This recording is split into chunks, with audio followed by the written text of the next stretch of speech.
Thank you, President D'Annunzio.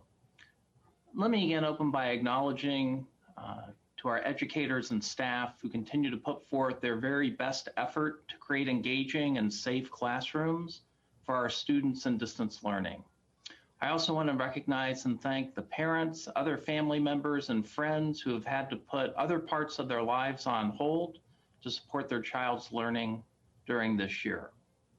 While we don't have a crystal ball, we are looking forward to and planning for a regular in-person opening for the 2021-2022 school year and look forward to that circumstance.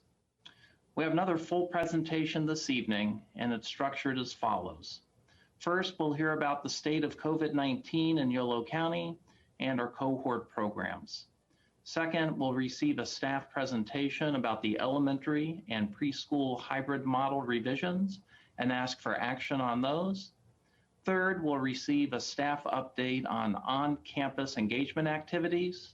And fourth, we'll return to the remaining part of an earlier board motion that was tabled from January 19th's board meeting to discuss a deadline date by which distance learning would remain the primary instructional model until the end of the year. Lastly, I want to recommend that we hear public comment on the steps to return to campus presentation as part of our elementary and preschool hybrid model discussion to make sure we fully heard from the community on any and all comments related to this agenda item before initiating our specific board discussions. Next slide, please. We all look forward to a time when we can greet all of our students back in classrooms. And since March, we've been thinking purposefully and strategically, and our actions have been rooted in our values, specifically in the 6 principles that continue to guide our decision-making process and our work. Next slide, please. At our board meeting of January 19th, we defined the internal and external variables required for a return to campus and a hybrid instructional model. With the addition of asymptomatic testing at some remaining school sites, our internal conditions for a return to campus, including the installation of MERV 13 filters in all of our HVAC units and air purifiers in all of our classrooms, our Cal OSHA COVID-19 safety plan, classroom set up with 6 feet of social distancing, cleaning protocols, and a quarantine and contact tracing program in place have all been met. 2 external variables require that the county be in the red tier for 2 weeks or in the orange or yellow tier, and that all DJUSD teachers and staff have the Pfizer or Moderna or any other approved vaccine made available to them with 2 weeks to recover. Let me clarify that the intent of the board's motion is to include vaccines with emergency use authorization. Let's now learn more about the state of COVID-19 in Yolo County and our campus cohort programs from Associate Superintendent of Student Support Services, Laura Juanitas. Next slide, please. Thank you, Dr. Bose. Good evening, trustees. So I want to start by again giving an overview of the state tiered monitoring system, which shows that we will remain in the purple tier as long as the county has more than 7 new cases per 100,000 in population or a test positivity rate of more than 8%. We would be in the red tier if our new cases drop to 4 to 7 cases per 100,000 and we had a 5 to 8% test positivity rate.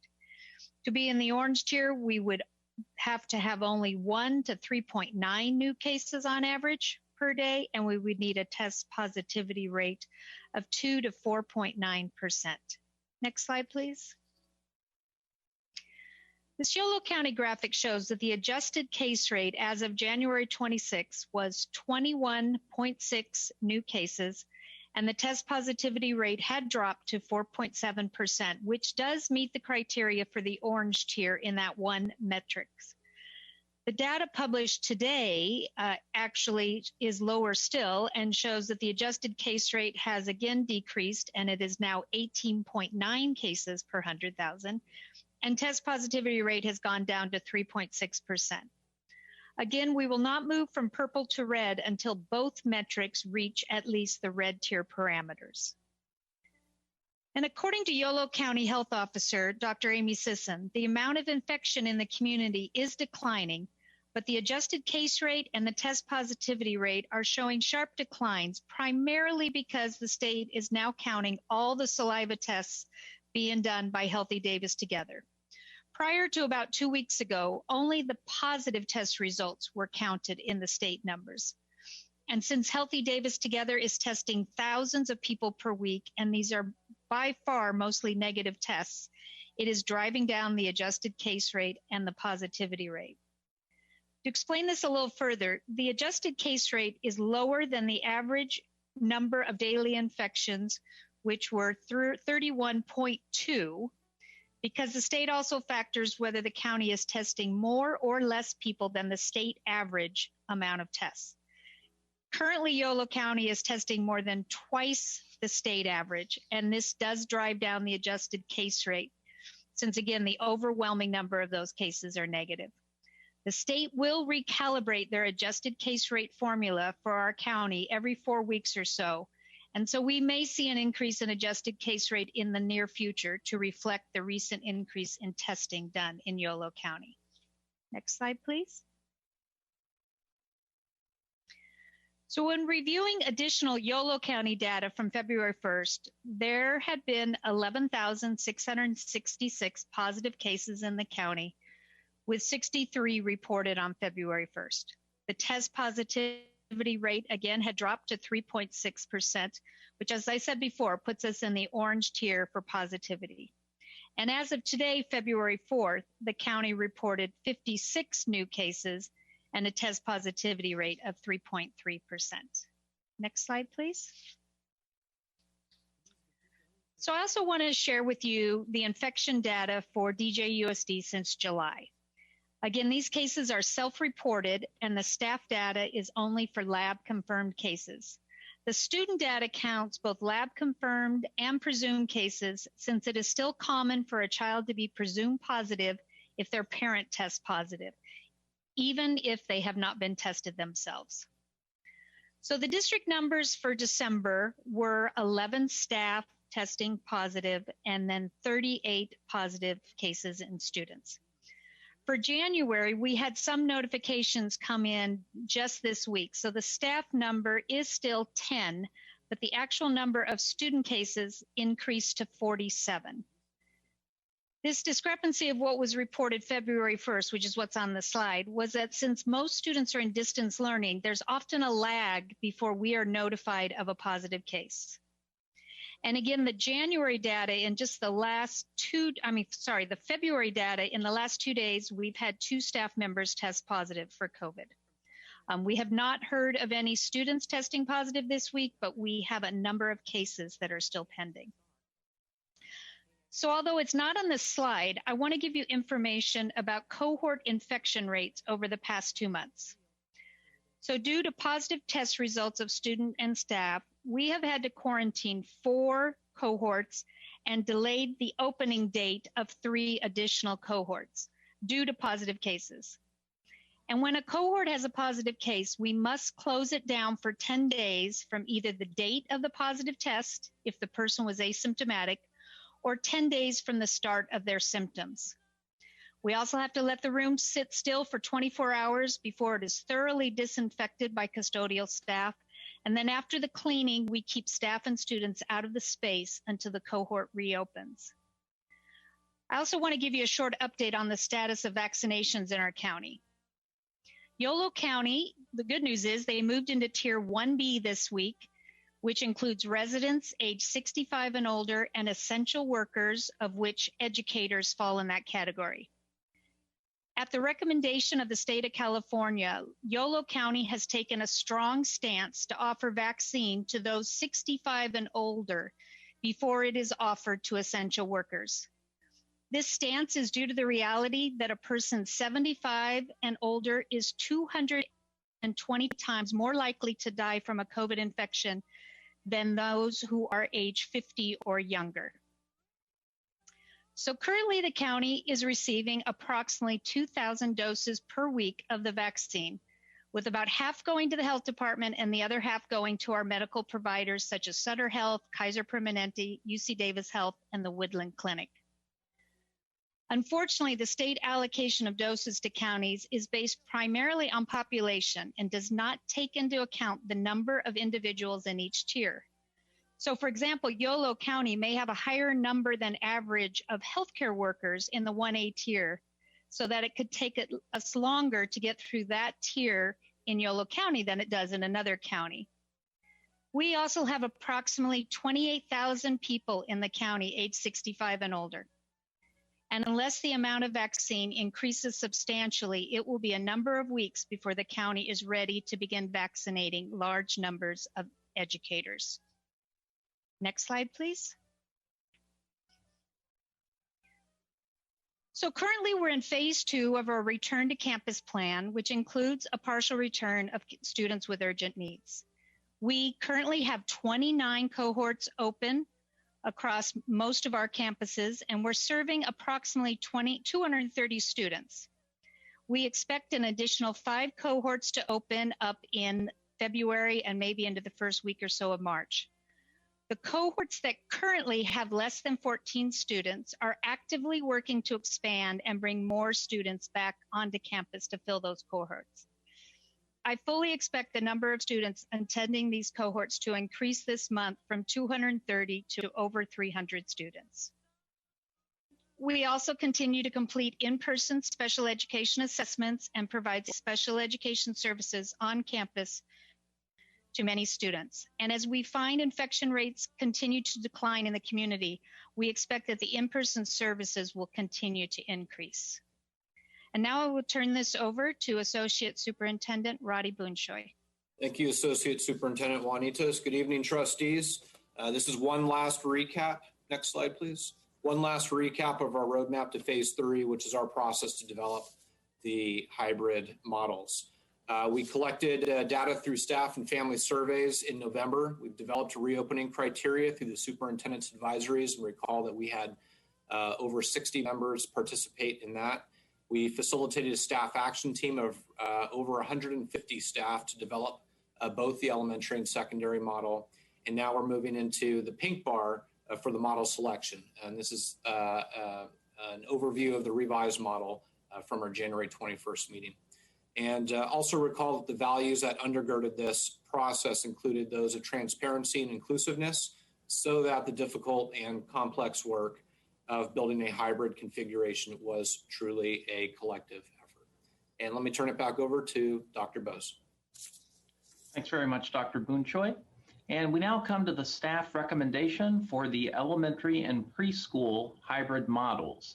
These revisions have been made with specific attention to our guiding principles of continuity, compatibility, and equity. I want to again thank the many staff who've lent their expertise, time, and effort to the development of our elementary and preschool models. And likewise, thank you to the many parents, community members, and staff who have participated in the all advisory committee work since November to help vet these models. Director of Elementary Education and Leadership, Matt Duffy, will now kick off this part of the presentation. Director Duffy. Thank you, Dr. Bose, and good evening. Thank you. This revised elementary hybrid model was designed taking into consideration the feedback from staff, the community, and Board of Education. It seeks to prioritize maintaining continuity in classroom configurations and minimizing any teacher reassignments. We also heard from many teachers that students are learning in the distance learning environment, and they've worked hard to establish distance learning routines, instruction, and classroom connections. We all agree that we want to have students on campus in person, and this hybrid model seeks to take a step to getting more students on campus while maintaining safety protocols and providing equal access for students remaining in distance learning. In this proposed model, each class is divided into 3 groups: A and B learning in person part of the day, and Group C continuing to learn from home. 4 days a week in the morning, all students will participate in distance learning, following the same schedule teachers currently have established, including the daily morning class meeting.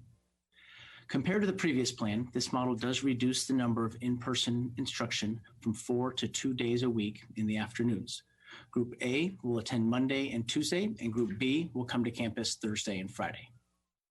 The time slot below the dotted line between 8:30 and 12 represents dedicated instructional time for distance learners. It's intended to replicate the learning objectives that groups A and B receive during the afternoon blocks. As the size of this group will vary by classroom, teachers will have the flexibility in when or how this instruction will happen and could occur in small group or individual settings as dedicated time in the morning distance learning block, or by inviting students to Zoom in to the afternoon in-person times. Similar to the previous model, Wednesday is a full distance learning day with time for teacher preparation, collaboration, and planning. Also, as in the previous model, TK and kindergarten students will be on the same schedule, and sites will use additional classrooms to provide space for these students. Next slide, please. So this slide reviews the hybrid model attendance for groups A, B, and C, with A and B coming in person 4 hours a week, and group C focusing on the same instructional objectives virtually each week. This smaller group time will allow teachers to focus on differentiated instruction, physical activity, using outdoor spaces, and building critical social connections. Next slide. As overviewed on the schedule, students attending in person will be on campus 2 afternoons a week for a total of 4 hours. During asynchronous time for all 3 groups, students are assigned independent work by their classroom teacher. As distance learning, synchronous instruction will continue, and the in-person time allows for small group instruction. Asynchronous instruction will include extension activities as a follow-up to in-person teaching, independent work similar to homework, and assignments using our digital curriculums. Because teachers will be conducting distance and hybrid learning each day, it may limit the extent to which asynchronous instruction will introduce new content. Special education, English learner services, and academic support such as reading or math will have the flexibility to be delivered as push-in and pull-out during live instruction, during the asynchronous student time, in the morning or afternoon, and on Wednesdays. We've also learned this year that, like with interventions and supports, we need to be maintain and be flexible in scheduling IEP, 504, and student study team meetings. Teams will work with staff, parent, and student schedules to hold these meetings during live instruction using substitutes during asynchronous student time on Wednesdays or after school as needed. Special subjects such as library, music, and intermediate science for grades 4 through 6 are scheduled during the student at home or asynchronous hours and will continue to be delivered through a distance learning or virtual instructional model. Next slide.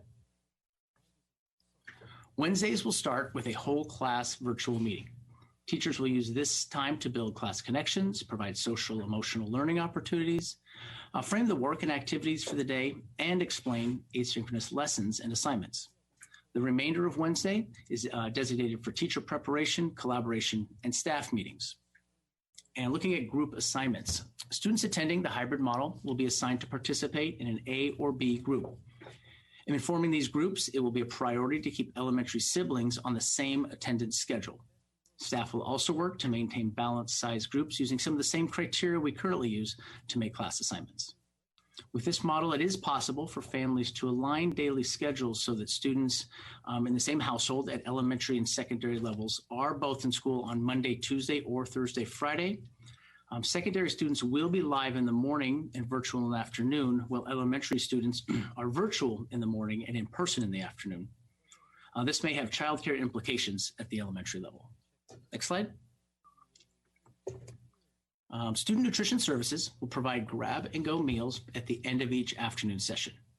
These meals will either be delivered to the classroom or available for pickup as students leave campus. The meal will include breakfast and lunch for the next day. Room cleaning will occur each day in the afternoon after students and teachers leave the classroom. At the elementary level, recess is a critical and favorite part of the day and an important time for students to socialize and build connections. A staggered recess schedule will be built at each site, limiting grade levels and groups on the playground to allow for spacing. Teachers and campus monitors will relieve each other during recess to build breaks into the afternoon. Finally, the transition back to school is an important opportunity to focus on building community, and we need to be intentional about learning new routines and protocols. This will be part of our professional development for staff and an important focus of the first several weeks back on campus. We will also maintain our focus on social emotional learning, embedding the signature practices we established at the start of distance learning into each day, and helping keep the entire class connected in the daily morning class meeting. We'll give an overview of technology, health and safety, English learners, and special education next, and I'll turn it over to Technology Director Marcy Bernard. Good evening. So turning to technology, several new realities will be in play in the context of this elementary hybrid model. Number one, Canvas. Teachers and students continue to gain aptitude and confidence in the use of Canvas for instruction, assignment management, grading, collaboration, and more. Canvas has what we call LTIs, or learning tool interoperabilities, which allow many other platforms used for instruction to integrate seamlessly with Canvas. Number two, BYOD and one-to-one technology. Djusd is currently in the process of implementing one-to-one technology in preparation for a hybrid or return to campus. Upon students returning to a hybrid, we will be a one-to-one district. In grades TK through 2, students will use Chromebooks on carts in each class and each have access to a Chromebook for use at school. Any student who needs a Chromebook and internet hotspot for home will be assured such access. In grades 3 through 6, every student will have a designated Chromebook or laptop that will travel with them between home and school each day. We anticipate 25% of our students will bring their own device. We call this BYOD. Any student opting to use a district-issued Chromebook will be assigned one for the course of 4 years or until they graduate. Number 3, headsets and dot cams. We are providing these and currently distributing them to any instructional staff member who requests one. These tools provide benefit for both distance and in-person instruction. And number 4, bandwidth. Djusd has done a thorough assessment on bandwidth usage. After increasing bandwidth at both Davis Senior High School and the district office, we believe that all connections to sites are adequate. In the past 3 months, we have also upgraded the Djusd firewall in order to accommodate these increased network speeds. And with that, I would like to pass the presentation back to Associate Superintendent Laura Juanitas. Thank you, Director Bernard. So health and safety measures are integral to the elementary hybrid plan. Important features are physical distancing of 6 feet between students and staff, face coverings that will be worn on campus by staff and students at all times unless somebody is medically exempt, frequent hand washing and use of hand sanitizer, daily regular cleaning and disinfection of classrooms and high-touch areas, a daily self-screen for health at home prior to coming on campus, and staying home when sick and reporting all cases to the COVID reporting email. We have a robust contact tracing and quarantine program, and we are currently providing weekly staff and student saliva testing on Djusd campuses. And again, we will adhere to any new updates from the California Department of Public Health. So frequent training and retraining of young students will be necessary as we help the elementary students to comply with health and safety protocols. District nurses have already created and posted to our district website excellent training modules that parents can begin reviewing now with their students as they prepare for a return to campus. And upon reopening, district nurses will provide virtual and in-person health and safety training to staff, students, and parents. They will also continue to be an important visible presence on elementary campuses to provide additional training to students. And now I will turn this over to Director Perez. Thank you, Associate Superintendent Juanitas. Good evening, trustees, Dr. Bose, and community. Targeted English language development supports for English learners are individualized to their level of proficiency and specific need. In this elementary hybrid model, English language development, ELD, will continue to be a priority and will be provided by the classroom teacher or the English learner specialist. Interventions will be prioritized for English learners that staff have identified as needing extra supports. This hybrid model prioritizes and provides this time for this important level of support. Finally, LPAC assessments such as the summative LPAC will be administered by the EL specialist and English learner paraprofessionals remotely, much like it has been done this fall with the initial LPAC. And now let me turn it over to Director McGrew. Thank you, Director Perez, and good evening. In this hybrid model, special education services will be delivered through push-in and pull-out models during the morning synchronous instruction block and during the morning virtual small group intervention block, as well as during the afternoon in-person instruction time, intervention time, and classroom work times. Students receiving intervention support may be on campus receiving support services on days other than their group scheduled hybrid days, and students who participated in small cohorts during phase 2 may remain on campus daily to receive special education services from phase 2 cohort leads. The Wednesday afternoon collaboration time is essential for special education and general education teachers to coordinate plans and to implement universal design for learning principles to ensure that all students can access the curriculum. IEP meetings will be held during both synchronous and asynchronous times and after school to ensure that the meetings can be held in a timely manner. I will now pass the presentation back to Director Duffy. Thank you, Director McGrew. And I'll give an overview of our preschool models and note that these models have not been modified since January 21st. So our Children's Center preschool team also participated in action team meetings and worked to create hybrid schedules that align with the elementary and secondary plans. In creating schedules, teachers and staff built in the extra time for cleaning and disinfecting they will take on in addition to the daily custodial cleaning process. Mirroring the other DJUSD models, Wednesday is a day for distance learning with a morning class meeting on Zoom and most of the day dedicated teacher prep, planning, and collaboration. We'll take a look at these two schedules on the next slides. Next slide. The California State Preschool, or CSPP program, consists of 2 cubbies or classrooms, each with AM and PM groups. These class sizes are small enough to allow the entire group to attend in one session. Their proposed schedule has students on campus twice a week for 3-hour blocks in the morning or afternoon, with 3 days of continued distance learning. On Wednesday, each cubby will have a combined all-class morning Zoom meeting for 45 minutes, and teachers will create learning projects and activities for students to do the rest of the day. Similar to elementary, students will receive a grab-and-go meal as they're dismissed each day. Next slide. The fee-based program supports many of our staff and teachers with childcare and is proposing a 4-day per week of in-person instruction. The schedule for each day is shortened by 1 hour and 15 minutes, 15 in the morning and 60 minutes in the afternoon, from the pre-shutdown schedule to accommodate for extra deep cleaning of classrooms. Meals are scheduled to be served on campus and a rest time is built into the afternoon. All programs are planning to continue and expand their use of outdoor spaces for learning, play, and eating. Associate Superintendent Boonchoi will now review the model evaluation. Thank you, Director Duffy. So let's take a look at the evaluation results for the elementary hybrid model. We ran the rubric survey through the action team. We had about 50 members that participated in this, and the superintendent's advisory. We had about 23 participants for that. And we're presenting the data in a different format this time as a comparison to the last AM/PM model.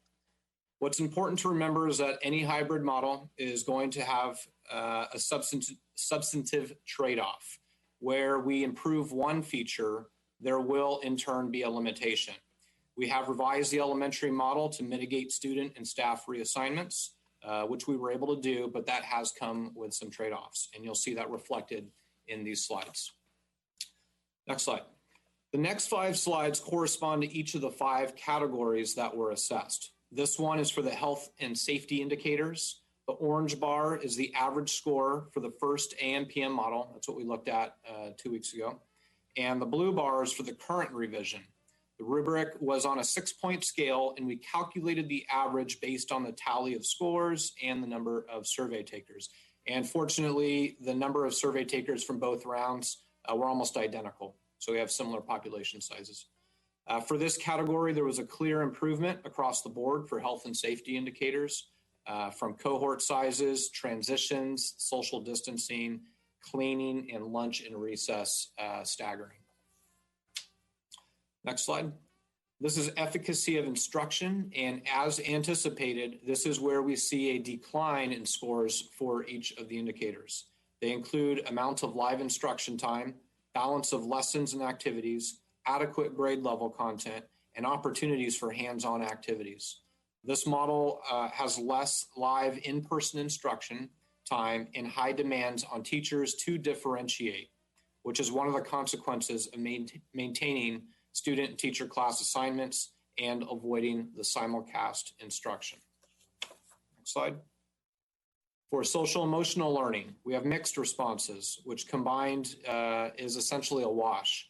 We see improvements in options for SEL instruction and outdoors physical exercise. Access to adults and interactions among students and teacher are somewhat reduced. Next slide. For equity and access, we see that the indicators are roughly the same with the exception of family schedule alignment. What that means is that families with multiple students may struggle more to align multiple schedules. Recall that this hybrid has students on campus 2 afternoons per week, which may cause challenges with parent work schedules and childcare. We do, however, see a slight uptick with instructional access for special education and English learner services. Next slide. And finally, structural compatibility and continuity, which refers to overall manageability and level of disruption with transitions. Like the first model, this too rated very low for teacher workload, meaning that the amount of preparation and limited time is a tension point of this model. An important concern from staff is that it will be very difficult to develop the high caliber of asynchronous materials that is being developed now. We currently see a lot of blended learning, or what's called flipped classroom, where direct instruction and inputs are provided asynchronously, and then synchronous time is for engaging with the teacher, material, and peers. That will not likely be the predominant approach in this revised model. We do see the improvements with a level of disruption for transitioning into the hybrid, or for transitions that will likely occur for quarantines and any emergency reversions to distance learning. And now Deputy Superintendent Matt Best will summarize these challenges on the next slide. Thank you, Roddy. One of the primary benefits of this model is that it will not require the massive reassignments of teachers that we expected to see in the last model. There may still need to be some reassignments and hiring to accommodate teachers unable to return for the in-person time in the afternoon. We anticipate changes to the volume and quality of asynchronous activities, primarily because teachers will have significantly less time to prepare those activities for students, as they'll be face-to-face with students for significantly more time each day. In addition, we expect that the midday drop-off and afternoon pickup may be challenging for some families. And finally, we believe that many families will be in need of morning and or afternoon childcare, and our childcare providers will need time to staff up in order to meet that demand. Now let me hand the presentation back to Associate Superintendent Bunchoy. Thanks, Matt. Again, this is the same 3-phase professional development plan that we presented at the last meeting. It includes an all-staff launch to orient teachers to the model and each model's core pedagogical features. The foundational phase includes collaborative spaces for staff to share and support each other with problems of practice, and the flexible component relies on ongoing just-in-time supports, modules, and peer and instructional coaching. And our instructional coaches will play an important role in facilitating the launch activities. That will include time for planning and prioritizing. We do know that that's going to be an important part for our elementary staff, and developing a strategy to support the shift in asynchronous instruction. And let me turn it back over to Dr. Bose. Thanks, Dr. Bunchoy, and thanks to all of our staff who presented this evening, and again to all the students, parents, community members, and staff who participated in our stakeholder engagement process that brings us to this point tonight. Let me now turn it back to President D'Annunzio. Thank you, Superintendent Bose. And so, colleagues, we have public comment, and I know we have had the opportunity to read the vast majority of those. There may be a few that have come in since the meeting has started. In our past several meetings, we have used this point in the presentation to have staff read those comments. Of course, they will also be attached to the agenda. I just want to get a consensus that we would like to continue with that practice and have the public comment read now. So if you can show me a thumbs up or agreement, or if we want to have a discussion on this, we certainly can. I am seeing broad consensus to do this. So I don't believe I need to ask, do we have any public comment on this item? Because I know that we do. So Superintendent Bose, now would be the time for us to read public comment on this item, please. And I do know that 2 items came in for public comment that are not for this item. We will read those at the conclusion of the discussion of this topic. All right, we have 41 public comments this evening. If they were 3 minutes each, that would be just over 2 hours of public comment. Staff is prepared to read those at the board's desire. Sometimes in the past, we have handled large numbers of emails in different ways, and just checking in with the board what the pleasure is this evening. Unless I misread the consensus, I believe the consensus is to read them. I know some of them are, longer, some of them are shorter, but I can ask the board one more time how we feel about this. Oh, I misread that, and we are happy to, read those and can. I would be happy for us to consider considering 2 minutes instead of 3 minutes to get through such a large number of emails, because we have read the emails.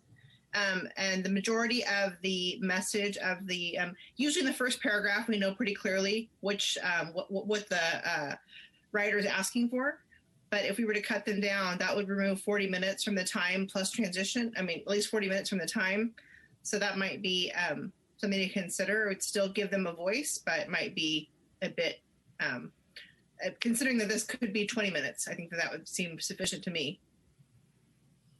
So Superintendent Bose, remind me, but board policy gives us flexibility on the total amount of time to dedicate to a particular topic. But does it specify the 3 minutes in the policy? That's my recollection. But it is a shall on 3 minutes, but the board has flexibility to move beyond the 30-minute time frame for an item. And we've done that right. Okay, so we shall, as opposed to may, give 3 minutes. Yeah. Okay, so I think that's, I love the suggestion, Trustee Dara, but I think we're bound by board policy here. Colleagues, any other thoughts on this? Or I think we're pretty clear, Superintendent Bose, that we will, thank you for staff for reading these, but I think we will read these. And I know coming up in future board meetings, we'll have our new approach in place that we agreed to at a prior board meeting, where folks who want to make public comment can do so via leaving a voicemail. But for this, we have, you say 40 emails? 41, and we have Public Information Officer Maria Clayton and Director of Technology Marcia Bernard, and they will take turns alternating in the reading of our public comment this evening. So let me turn it over to Maria and Marcia. Okay, our first public comment reads, Dear Board and John, my public comment is not to rush in reopening schools. Children's health and safety are first priority above all. No COVID-19 vaccine is yet available for children. Vaccine trials are still in progress, I believe. Please make informed decisions based on health and safety guidelines during this pandemic. Focus should be on making virtual learning more robust. Thank you, Luis Rios, parent of 2 school-aged children. Our second public comment reads, to the members of the Davis Joint Unified School Board. I'm writing as a concerned parent and a practicing physician. I will keep this brief and to the point. We took our son out of the district kindergarten this fall because he wasn't able to have his special needs autism met. We are strongly considering taking our daughter out of the district second grade because despite the best efforts of her excellent and highly qualified teacher, the services provided are not meeting her entirely normal social emotional needs. The currently announced school reopening plans are inadequate and not in keeping with the state of science. Our kids need to be back in person schooling immediately. This can be done safely with minimal disruptions and is advocated by the CDC as described in the link below. Such reopenings have already taken place throughout the world and throughout most of the surrounding school districts. I fully recognize the threat that COVID represents to our communities and remain an outspoken advocate for the mitigation measures for the disease. I personally participate in vaccination efforts. I'm doing what I can to navigate this pandemic safely. The board needs to step up and get our kids back in-person learning immediately. I am absolutely in favor of safety measures to protect our children and the teachers and staff, such as better ventilation, social distancing, and use of masks. These measures need not get in the way of in-person education. There is no room for excuses or shifting goalposts as has been the course to date. Delays will only result in harm to all involved. Please do not hesitate to contact me if needed. Thank you. A link is provided. Sincerely, Scott McCusker, MD. The next public comment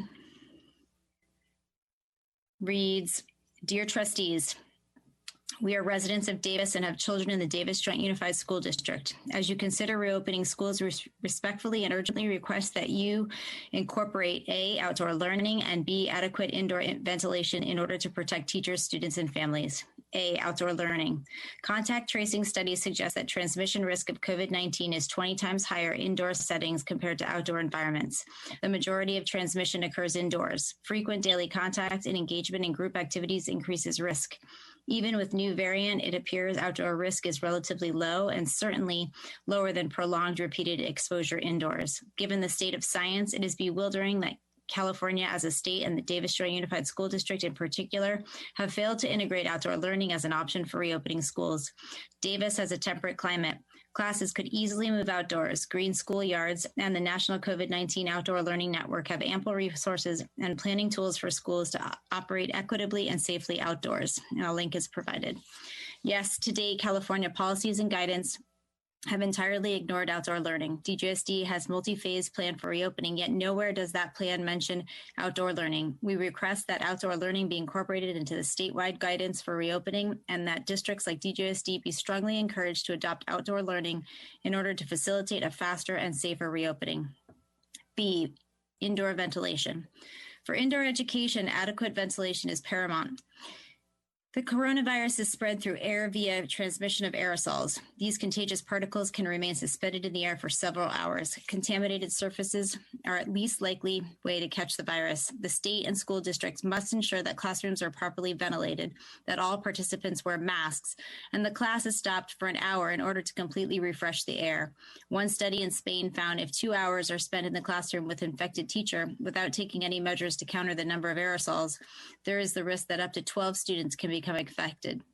In contrast, if the room is ventilated during the lesson, either with fresh air or mechanically, and the class is stopped after an hour in order to completely refresh the air, the risk drops dramatically. Schools should increase the amount of outdoor air introduced into classrooms, for instance, by increasing the volume of outside air exchanges per hour and using window-mounted box fans to draw in outside air.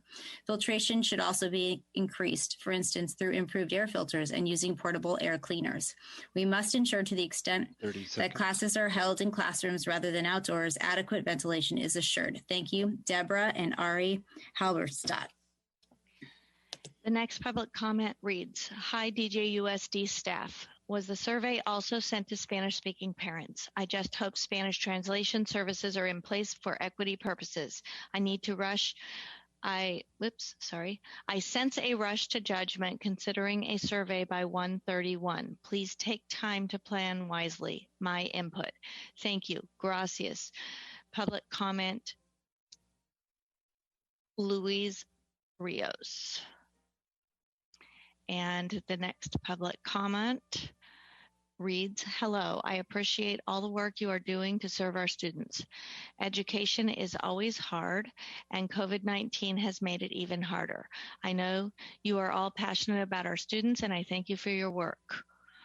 Please continue to stand strong in your caution about reopening. Please keep the focus on safety for our amazing teachers and staff as well as our students. There's still a huge risk of COVID outbreak that could rip through our community. Continuing distance learning will allow vaccine rollout to provide a safe opportunity for opening.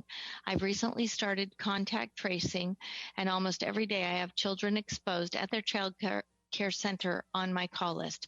I can't imagine how many more calls I'd be getting with K-12 schools open. Thank you, Sarah.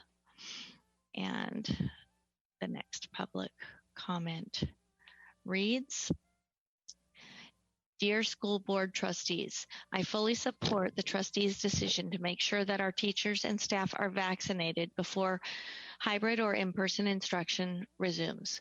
Governor Newsom said last week, if everybody has to be vaccinated, we may as well just tell people the truth. There will be no in-person instruction in the state of California this academic year.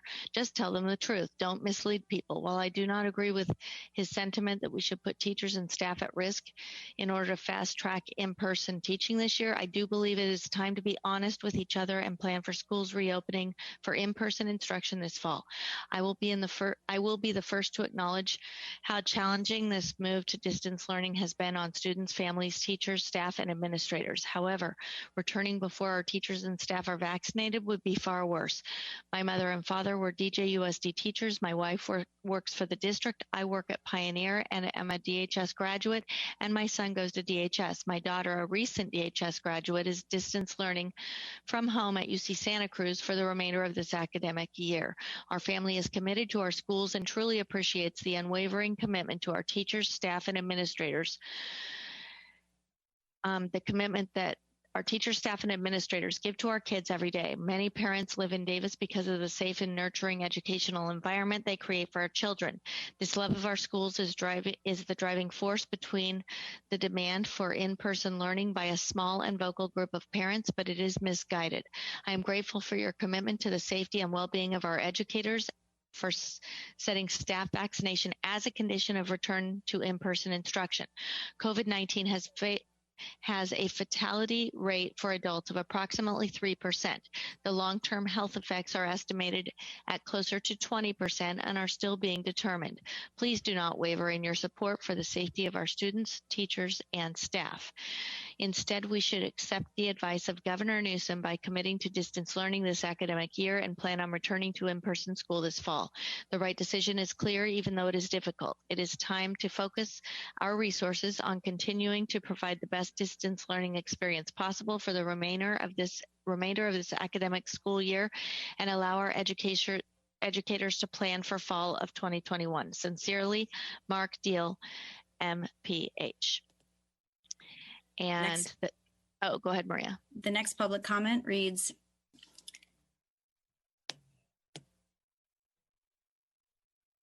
I'm believing this is the top of the email. MDs, we strongly believe. Marcy, are you seeing this? Let me check. Nope, I got it. Dear members of the board, my name is Rachel Klein, and I am an adjunct professor, a scientist, and mother of a kindergartner. I am writing to ask you to open schools now. It is safe and absolutely essential for the education of our children. I am currently teaching at Woodland Community College in a face-to-face format, as are the majority of my colleagues in the biology department.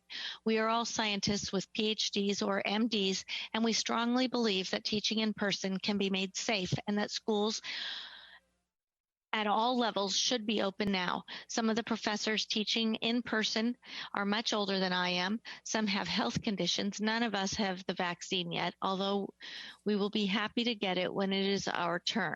We don't have fancy ventilation systems. We open the doors and draw air through. We wear masks. We've divided the students into cohorts and implemented social distancing measures, including modifying the labs so students can have individual materials.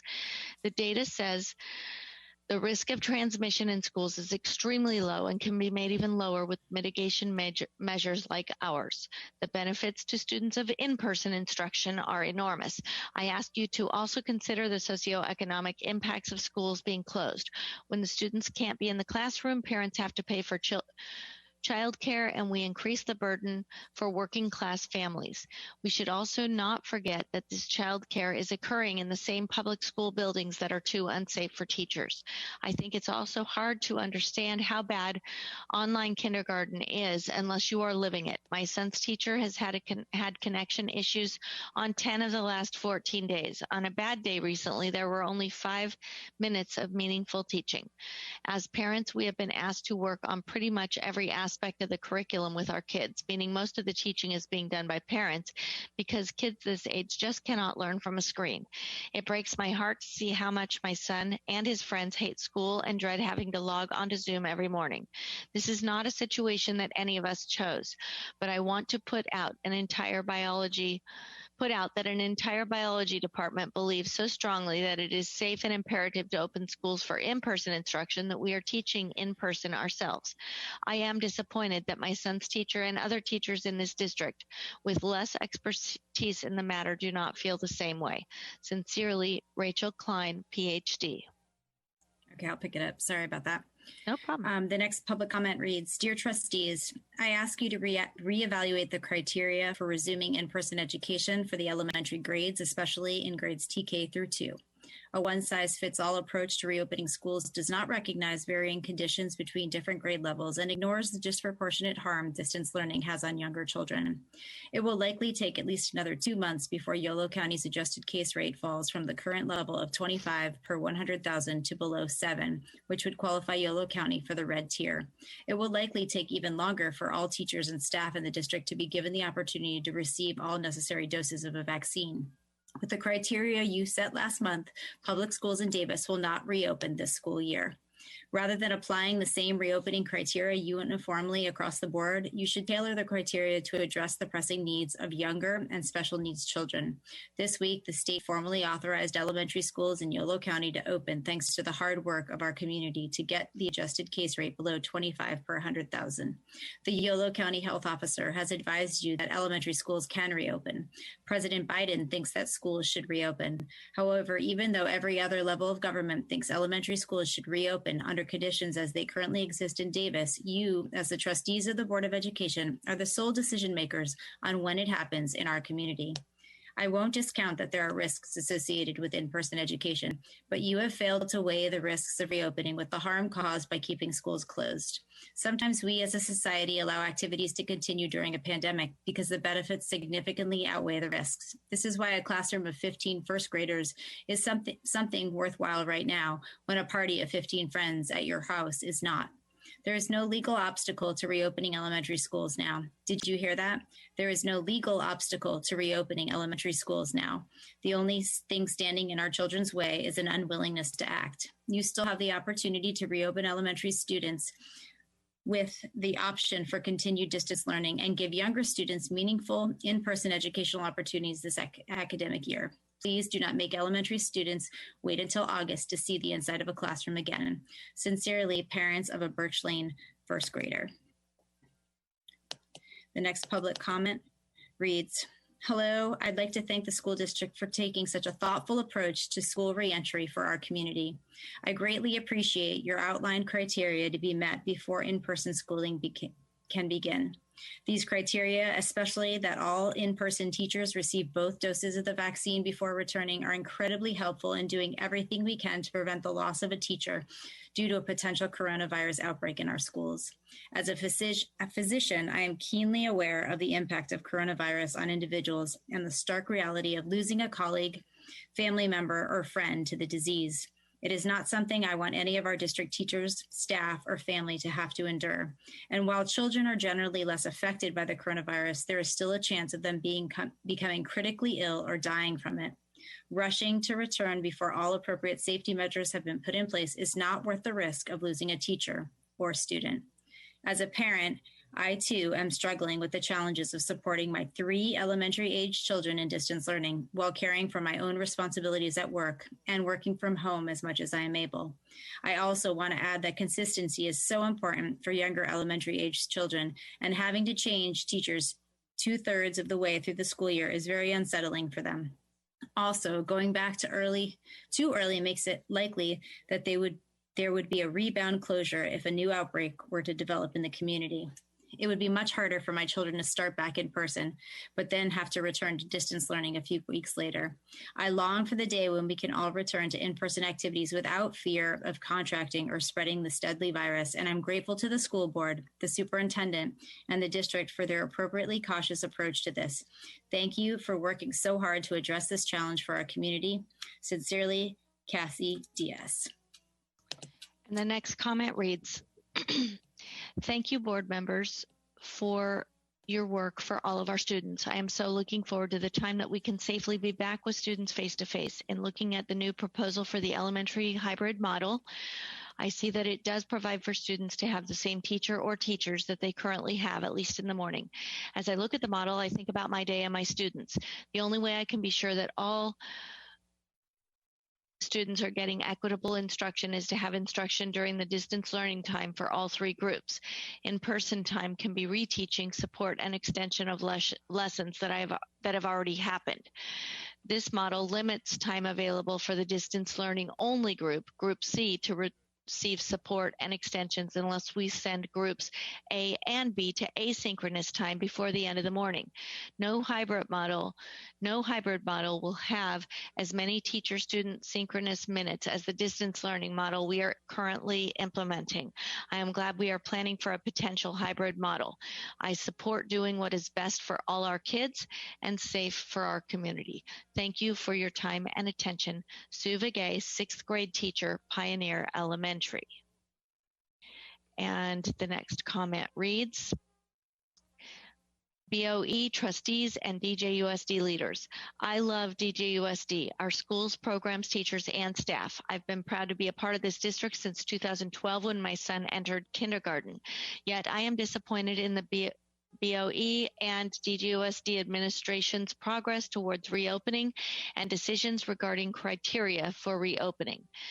In summary, please rescind and modify your motion for criteria to reopen based on scientific facts, public health recommendations, and not fears or political pressure from labor partners. Please adopt the elementary hybrid model proposed in January over the model listed on the 2/4/21 agenda. The scientific data is very clear that unvaccinated masked teachers in classrooms with unvaccinated masked students following safety protocols, hand hygiene, distancing when able, etc., is safe and does not increase COVID transmission risk for teachers, students, or the community at large. This has been recommended by the CDC, WHO, State of California, and Yolo County public health officials, yet DJUSD has not followed this advice. Children are suffering loss of learning, mental health consequences, and increased risks of suicide and self-harm behaviors, not to mention a general lack of interest in the joys of learning. Children with special education needs or facing poverty, homelessness are particularly vulnerable. Yet in January, this very board dismissed the recommendations of Dr. Sisson, Yolo County Public Health, and moved to adopt opening criteria that are not necessary to maintain COVID safety at school, causing further delay for in-person education. Why? Please dig deep in your hearts and reflect on that. The kids have no voice at the bargaining table. We as grown-ups in the room are here, hired or elected to lead on their behalf. Don't delay in-person education any longer. It is time to reopen Davis schools now. I love our teachers and want for everyone to be vaccinated. They are in Tier 1B, yet vaccine supply simply isn't available to vaccinate them and all the high-risk seniors 65 and older fast enough. It is medically unethical to have teachers jump the line ahead of high-risk groups so they feel more comfortable being in the classroom. The fact is that they are safe to be in classrooms unvaccinated while masked now. You as leaders are not putting them in harm's way by sending them into the classroom unvaccinated if PPE and campus safety rules and procedures are in place. The CDC stated this today. 2/3/21. Vaccinating teachers is not a requirement for in-person learning. You are, however, putting children in harm's way, asking them to wait for teacher vaccinations for in-person learning. 3 minutes. Okay, that was 3 minutes, and that letter came, or that comment came from Heather Martin, PharmD, CDE, and parent at Cesar Chavez Elementary and Emerson Junior High School. And the next comment reads, Dear esteemed board members and Superintendent Bose, thank you for being brave and going back to the drawing board to create a hybrid model that my family and I feel will keep the community safe when returning to the classrooms, giving all teachers who want the opportunity to be vaccinated, the community in the red tier or better, and the proposed elementary hybrid model option that has been presented are criteria that assures me that a return safely to the classroom with my students, and that my daughter, who is a 6th grader at Birch Lane, can return safely in person as well and will not risk our family's safety and health. Importantly, the model allows for the flexibility of outdoor education and small group sizes that maintain protective social distances. These elements are important to protect the health and lives of teachers, students, and their families. I suggest that the plan and the trustees' approval include specific language supporting teachers and staff if students do not follow the safety guidelines after training and reminders. Students can still transmit the virus, and even with the vaccine, a vaccine for the adults, we need to make sure expectations are clearly communicated to families to wear masks, maintain social distances, and wash hands. These protocols are critical to keeping all families safe, and teachers and staff should be supported in following these protocols. Thank you again. Sincerely, Janice Brailer, DJUSD teacher and parent. The next comment reads, Dear members of the board, as a teacher with 15 years in the district, the past 8 as an English teacher at Davis Senior High, I miss being at school. I miss the scores of students I'd see every day. I miss their voices as they'd ask questions and share ideas. I miss the bustle of kids coming through my door, the talk and laughter of dozens of teens on their way to their next class. I miss the rhythms of the school year and the privilege of witnessing countless aha moments of student learning. I also know how much our students miss being at school, spending time with their friends, participating in activities, and working more closely with teachers. My heart lifts when students tell me of the benefits they've discovered this year: more time to sleep, to be with family, to dial back stress. But many have suffered greatly during these long months of limitations. As a teacher, I do what I can to accommodate their widely varying circumstances, to reassure and offer my support, not just to the students, but also to their parents. As a parent of 4 Davis High grads, I know what it is to live with teens. I know how hard it is when they're suffering, and how important it is to provide them with a sense of security and stability, to make sure they know that they're loved, that they're not alone, that they're safe. Stability matters, and right now we can offer our students a sense of stability by continuing with our current system of distance learning and not pushing forward into another great unknown. It's taken months of intensely hard work, training, practice, patience, and persistence. But here in early February, at the start of our second semester, we have at last achieved a delicate stability. We've learned how to negotiate Canvas and Zoom.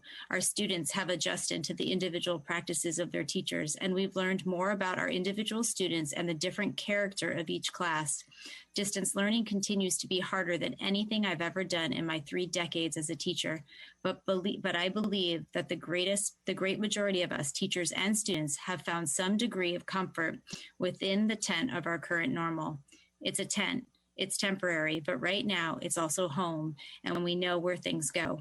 At this point in the year, the gyrations involved with returning to school, even should conditions allow, would mean pulling up the stakes on what's become familiar and heading back into the blizzard of change with at best, a sketch to guide us. We have no idea what going back to school will really look like. More significantly, we have no real idea how safe going back to school will be.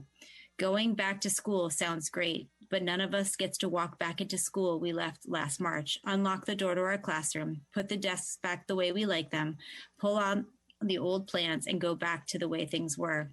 The logistics will be staggering and time-consuming and emotionally wrenching for staff, for students, and for families as we go through yet another major transition for what at this point can only be a limited period of time. That's not good for kids. 3 minutes. And that comment came from Karen Little Pylon, English teacher at Davis Senior High. The next public comment says, "Dear Board of Education, thank you for the time and effort spent on one of the most difficult topics we have faced in many years. We are the parents of 2 children in kindergarten and 2nd grade at Pioneer Elementary. My wife and I are quite involved in our children's school. Swapna is the PTA secretary for Pioneer Elementary as well as site council member. We have loved this community and are eager to participate for years to come. But we have major concerns about the future and long-term damage to our children by continuing in virtual learning. We've watched our children become more withdrawn and bored. They often loathe getting onto school. As a pediatrician, I've seen the deleterious effects that virtual learning has on my patients. I've seen patients develop depression, anxiety, massive weight gain, just to name a few issues. These problems could become permanent if we do not act quickly and reassure parents that the future will be bright. The criteria the district has laid out are reasonable in our opinion, but once they are met, we hope to swiftly and safely continue to move forward toward normal in-person education. The American Academy of Pediatrics, the CDC, the president, so many have said that schools must open as soon as possible. We all have been adapting to the continually changing circumstances of our current situation. However, we feel the board has been slow to even plan for the reopening of schools, and we are concerned for what that means for the remainder of the school year and for the fall. To be frank, if schools do not open once the parameters set by DJSD are met, we will have to seek other options for our children's education in the fall, and that seems many in our community are already doing so. While it is difficult to predict what the future holds, especially in these times, we need the reassurance that the district is moving toward a full and safe reopening of school in the fall. Without such an announcement, more and more families with means will leave the public school system, a move that would be detrimental to our schools and our community overall in the long run. While these are dire circumstances, and we understand the concerns that teachers have regarding vaccinations, but as soon as the criteria are met, we must open, stay open, and plan to fully reopen for fall. The American Academy of Pediatrics, the CDC, the president, so many have said that schools must open as soon as possible. Thank you, Arun and Swapna Panigrahi. The next public comment reads, DJUSD. More research and evidence have been presented in the past 2 weeks that schools can safely reopen, including the last 24 hours. In addition, per the state, we have met the threshold to return, just not to the crazy standards specified by yourselves. However, I'm not convinced you are truly interested in getting children back to the classroom. The teachers have a union, and we, the parents, have you, the board. Stop protecting the teachers. Move to open schools and let them strike if they won't return. As a board, you continue to let perfect be the enemy of the good enough. You continue to fail this community, except for Trustee Hyder, who has at least listened to our community health leaders. At this point, I can only think your goal is to run out the clock, avoid conflict with the teachers, come up with the impossible plans, keep schools closed, and fail children. Congratulations, Simon Crownshaw.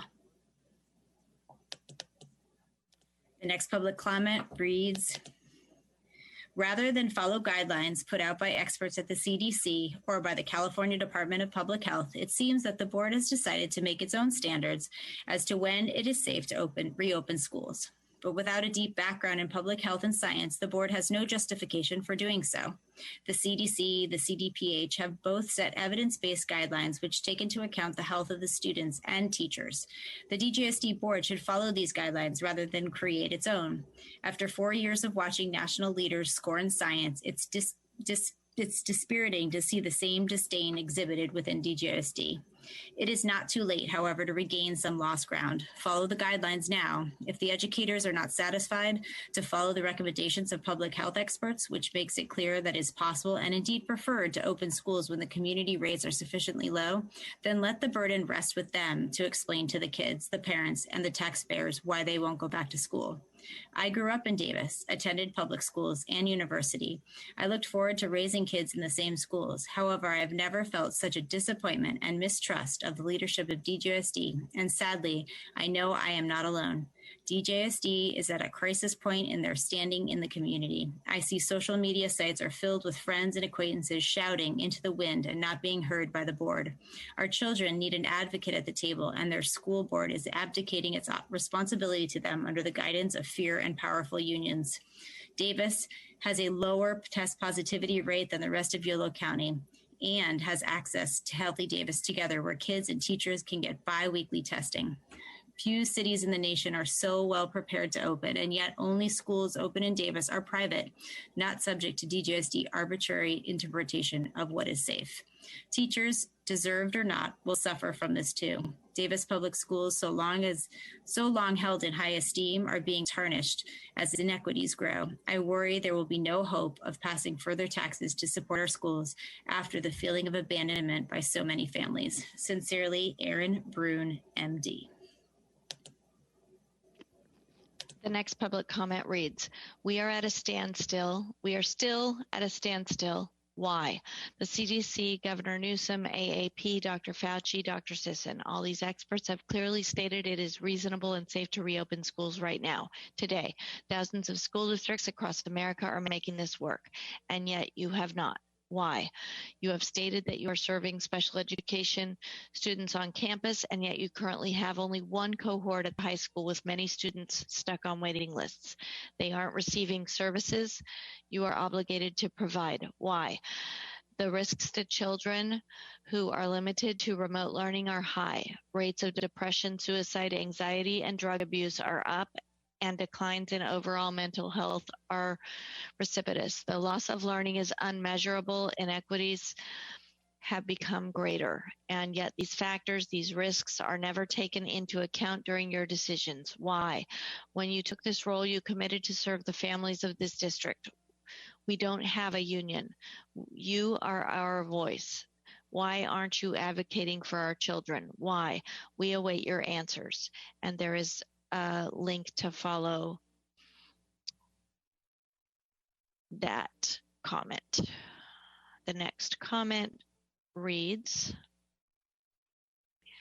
to the Davis Joint Unified School District Board of Education. As the parents of 2 children in the DJUSD, we are writing to urge the Board of Education to take immediate demonstrable actions in an effort to prepare schools for a safe return to full in-person teaching. Our expectation is that the BOE will be able to quickly move past the presentation of plans and opening criteria, and that you will now begin to present regular progress reports on the concrete steps being taken to meet the standards for a safe reopening.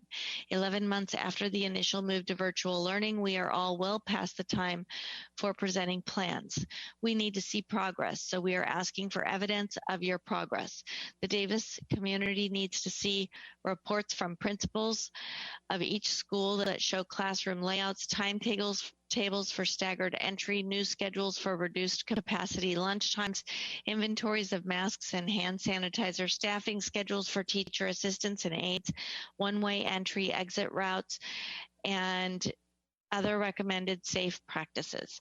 If the BOE has requested these kinds of reports from principals, please make those requests public so the community can see what kind of support and guidance you have offered administrators. Please also share the timelines for principals to report back to the BOE. We need to see the work you are doing, because without that, we are under the impression that you have done nothing to make our schools safe. If the BOE has not prompted schools to report on the steps they're taking to open safely, then you have been negligent in your duties to support the mission of the DJUSD, specifically to the commitment to optimal conditions and environments for all students to learn. It is a serious problem that we have to request this kind of transparency from our own BOE.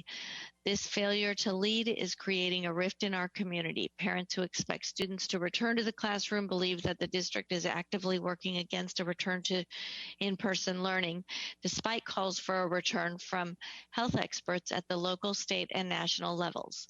Parents who are nervous about a return have not seen any effort to make schools safe, and they are using that lack of action to harden their stance against a return.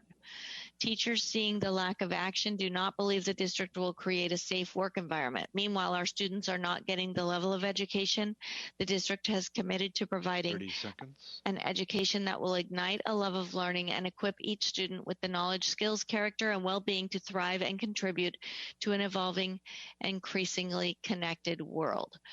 We expect the BOE to make available clear evidence of the progress they have made. Please name a set of benchmarks and provide a list of actions that have been taken to meet each benchmark, as well as plans for next steps. Communicating this kind of plan is in a crisis not easy, but is exactly what you signed up for. And that comment came from Dora and Hogan Hayes, Cesar Chavez. Parents, and the next comment reads, Dear Davis School Board, I am writing to you both as a teacher and a parent in the district. As a teacher, I want to commend the school board and the district for their hard work, dedication, and support during this very challenging time. I appreciate that you are looking at both the current situation and the future of education in our district by making the safety of teachers, staff, and all district employees a priority. Last week, an infographic was put out by the district that clearly showed what things were under the control of the district and what fell under county and state governance. I found that to be very helpful as both a teacher and a parent in understanding the situation and the time frame we are in to move forward. I would like to praise the board and the district for putting this information together in this format. There has been a great deal of uncertainty and fear regarding the reopening process. This type of clear communication of information helped bring sense to the complicated issues of reopening. Thank you. This is my first time directly communicating with the board my thoughts about the reopening. However, I, like most of my co-teachers, have been in regular communication with our union representatives regarding our concerns. It was brought to my attention that there is a false belief being circulated in the community that the union leadership is inaccurately representing the majority of DTA members regarding the reopening process. This is not the case. The information that the DTA has shared with you regarding our concerns has been accurate. As in all organizations, there are differing opinions in DTA. However, as the DTA poll shows, the vast majority of teachers are in support of a slow and thoughtful reopening process that takes into consideration the health and well-being of all. The agreement between DTA and the district regarding the timeline of the reopening being based on the vaccination of staff is supported by the majority of DTA members. As the parent of 2 children in the district, I want to applaud the administration, counselors, teachers, and staff at Patwin Elementary and Emerson Junior High. The support, care, kindness, and love that has been given to my children during this time has been amazing. I especially want to thank the Patwin team, who has helped our family navigate this time for a child with a health condition and IEP. Your professionalism, kindness, and love have really helped my child grow in confidence and self-esteem. For this, I will be forever grateful. Thank you for your time and energy. Ellen Landreth. The next public comment reads, my child is a first grader in Davis Public School. Since my husband and I both work and our daughter is only 6 with ADHD, having her home with us doing distance learning is a non-starter. I'm pleased it works for some families, but none of us would get anything done. She has been in Catalyst since March. We never took her out. So the risk of transmitting the virus has only been shifted from unionized teachers to the lower paid child care workers. In fact, our site supervisor was given a pay cut due to low enrollment. It's patently unfair to me to have let the nannies, Davis Kid Club, and Catalyst employees take up the slack and take on all the risk, all the while not being prioritized for the vaccine while the school board dithers. In that time, they've had one exposure and closed the location for 2 weeks, which is not that bad for an entire year. We are renters, so in a sense, free agents next fall. If the school board doesn't make a plan to bring back elementary students in person, we will go to a district that has. I've always been an advocate for public schools, but I would even consider private at this point, since if my child were still in preschool, it would be private anyway. It's such a shame that I looked forward to Davis Good School District, and now I'm looking for a way out so that I can make sure my very active child does not fall behind just because she can't learn to read on a screen. Sincerely, Adrian Ritchie.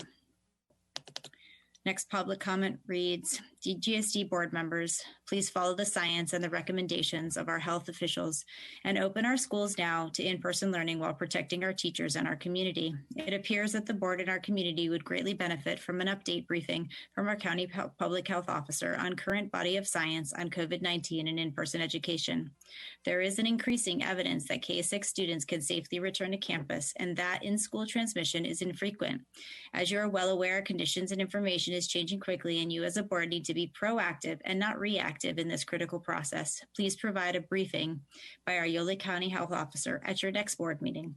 Additionally, please identify the organization that prioritizes the health, mental well-being, and the education needs of our students that regularly briefs you on the return to campus process. The teacher union prioritizes the interests of teachers, and we certainly must protect our teachers and ensure their voices are heard. But who do you hear from that prioritizes the interests of our children? Please provide the updates from this organization at your board meetings. Finally, vaccination data appears to be a key metric under the current return to campus process. Where is that information on the numbers of teachers that have been vaccinated in our district to date? What initiatives have you engaged with Yolo County to advance the prioritization of teacher vaccination? Please provide a summary of your efforts and the data on teacher vaccinations at your next board meeting. In summary, at your next board meeting, please provide the following. 1.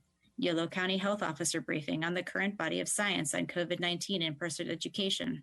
2, identify the organization that prioritizes health, mental well-being, and the education needs of students that advises you on a regular basis.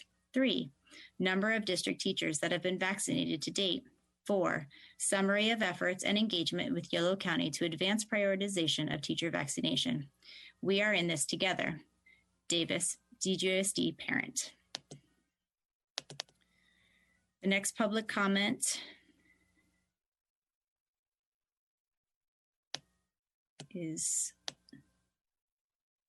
reads,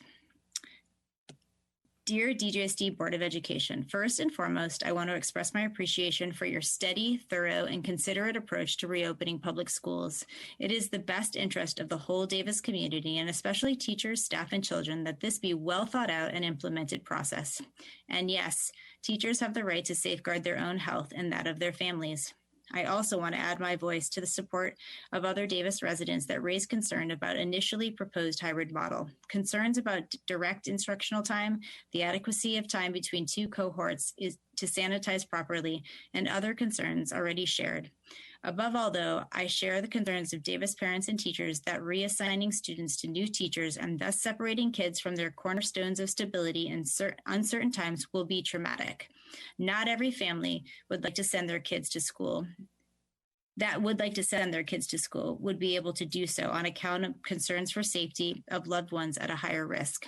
And while those are people who contribute the least to the spreading of the virus, their children and caregivers will be penalized the most. These families will have to deal with both shouldering an increased burden of the emotional impact as well as the educational advancement of their kids. In short, could we come up with a model in which elementary school children are not separated from their teachers in the middle of the school year? Maybe have aides assist teachers during simultaneous instruction of children in the school and online? While the desire of many parents to see their kids return to brick and mortar school as soon as possible is well justified and in the best interest of children and educators, the timing of such return is of utmost importance. Should that be done before widespread vaccination, it could potentially cause further increase in the overall numbers of new infections, hospitalizations, and deaths. Right now, the number of new infections and hospitalizations are trending in the right direction, albeit still high enough to warrant purple tier status. But USA is just in the beginning of the spread of the new SARS-CoV-2 variant, which increased transmissibility and we have 2 worrisome California variants that we know very little about at this stage. See some summary information on the variants here, and a link is provided. It is important to acknowledge that trending well could change abruptly and quickly, as a recent experience in Southern California and Great Britain have borne witness to. Vigilance is well justified and not a sign of pathology. Thank you for your attention. Ivanka Dilova, PhD in biochemistry and molecular biology. The next comment reads, hello, school board and school district. As you know, the local, state, and national news are all about school reopening since mid-January. Can you please advise where the district stands? The current YOLO COVID numbers are good enough that state and YOLO County Health Officer would be fine if the schools reopen. The county may go to red tier on February 16th. Is the district ready to open on 3/1 then? Where is this district on opening the schools? Why is there a requirement in this district that educators, teachers, etc. have to wait extra 2 weeks after the second dose to go back to school? Can you advise which other professions are following this? My doctor and also my dentist was at work prior to receiving the vaccine. The day they got the first vaccine, nobody had the luxury of waiting for both 2 doses and then extra weeks. Why is this a requirement in this district? Where is the scientific evidence that wait is necessary?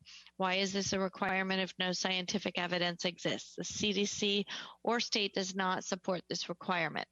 What is even the status of Davis district employees getting vaccinated? Has that started? What is the % of employees that have received the first dose? Last night I heard at DHS Parent Zoom night that teachers would like to go back to teaching regular in-person classes. If that is the case, why is the teachers union or district not listening to them and allowing them to return sooner? Who is the teachers union really representing? What is the plan for fall semester? Will the school classes be 100% in person? Again, I did not get an answer yesterday if DHS will be open for in-person classes for fall semester. We all need to plan and see if we should stay here in Davis and just keep our fingers crossed, or we should start thinking about moving somewhere where schools will be open for in-person classes for sure. This is extremely frustrating. Unfortunately, it looks like there are still way too many questions and not clear answers. It would be really appreciated if you can provide some answers to these questions soon. Thank you, Zora Voss, parent of 9th and 10th grade student.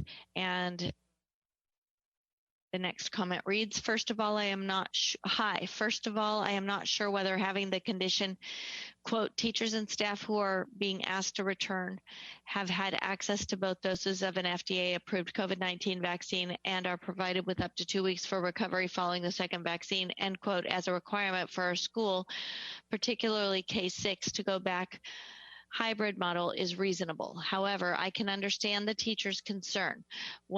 But what made me most uncomfortable is that this requirement does not require teachers to get a vaccine. If we have to wait around for all the teachers to have a chance to get a vaccine, then why not require all of them to get them? If all teachers get the vaccines, then it could protect the students in a much better way.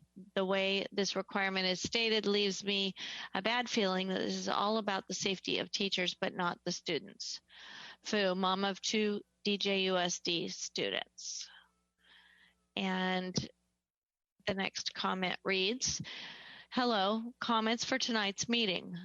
1, going back to school. I want to submit my feedback about going back to school. I would like to see kids go back to school as planned when we are back in the red tier and when teachers have been completely vaccinated plus 2 weeks. 2, Measure M bond repayment. Please provide a status on what the plan is to repay the Measure M bond money that was used a while back and not repaid yet.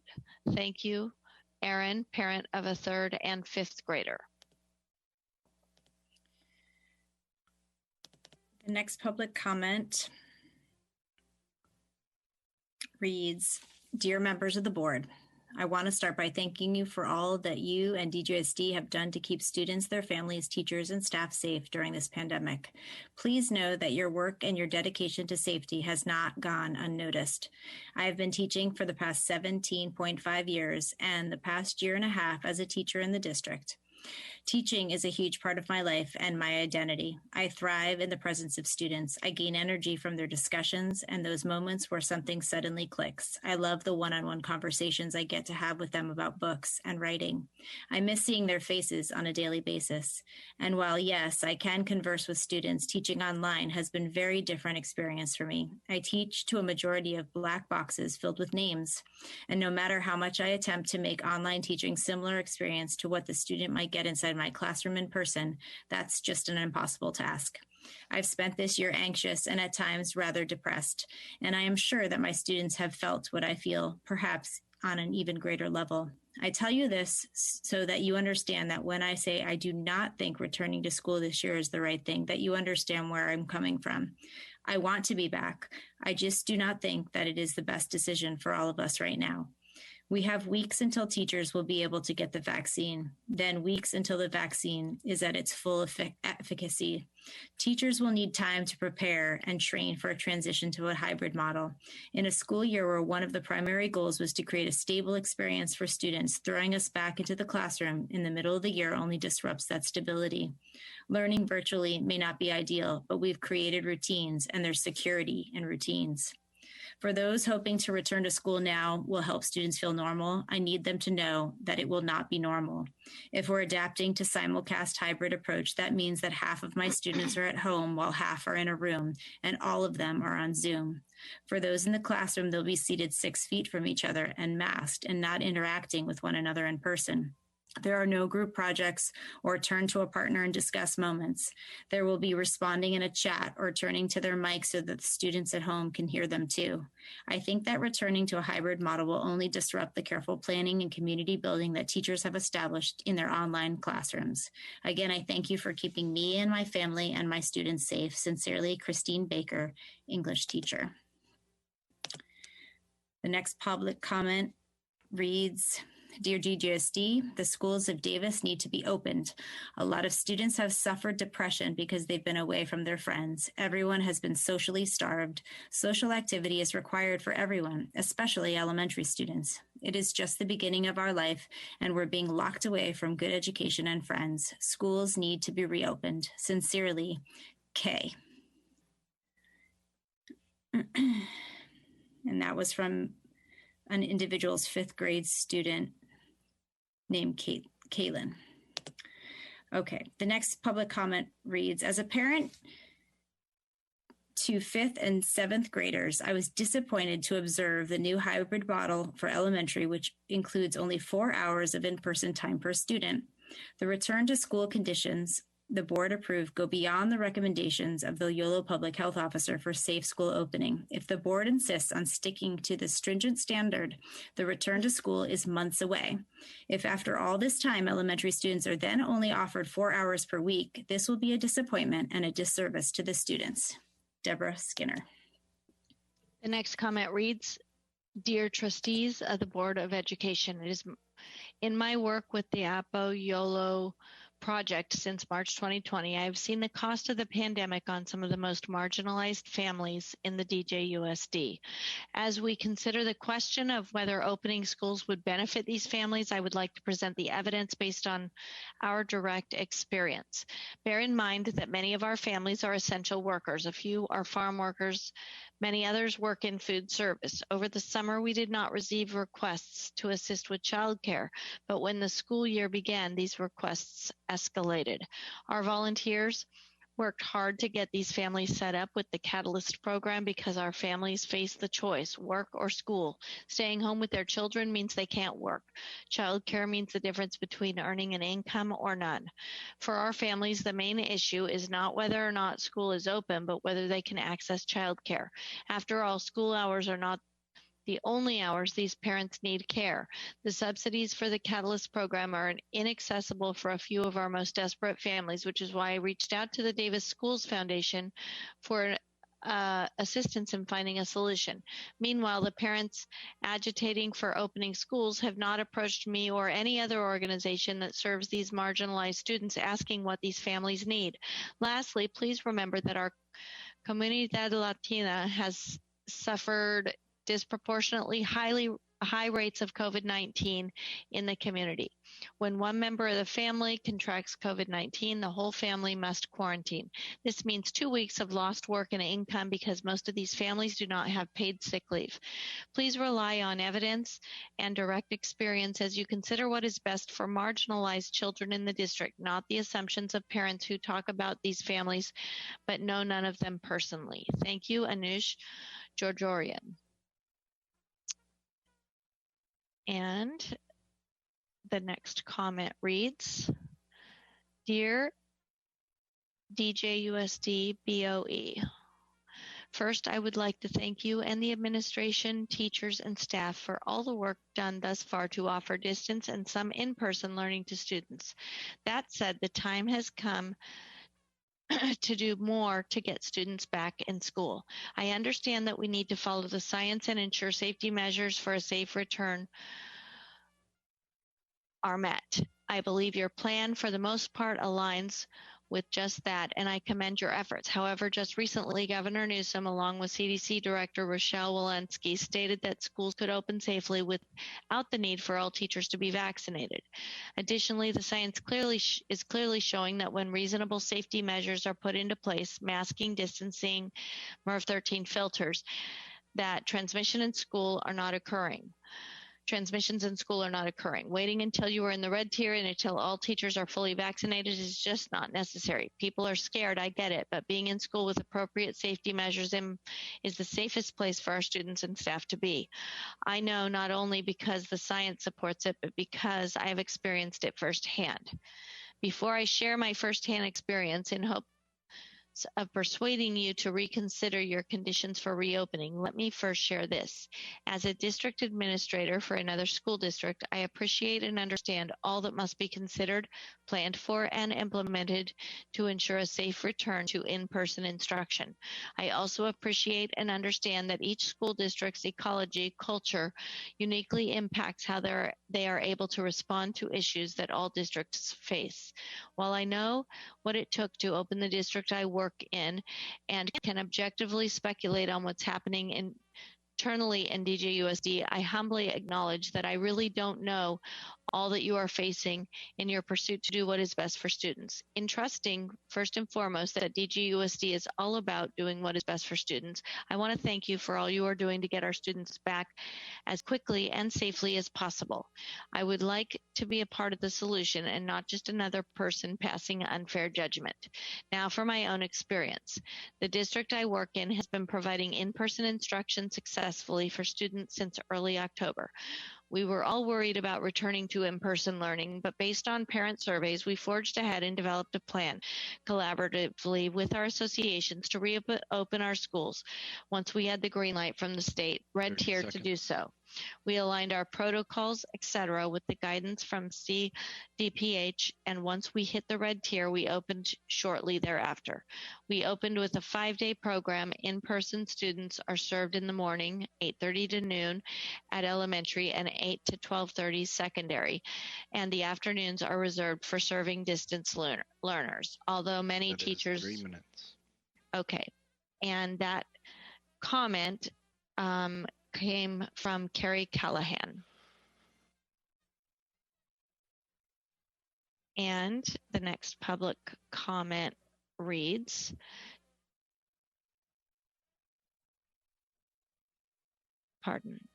to whomever might listen. As a frontline nurse, I urge you to please reconsider the conditions set to restart school at DJUSD. Communities who have school open for in-person learning are at a lower risk for viral transmission, source CDC.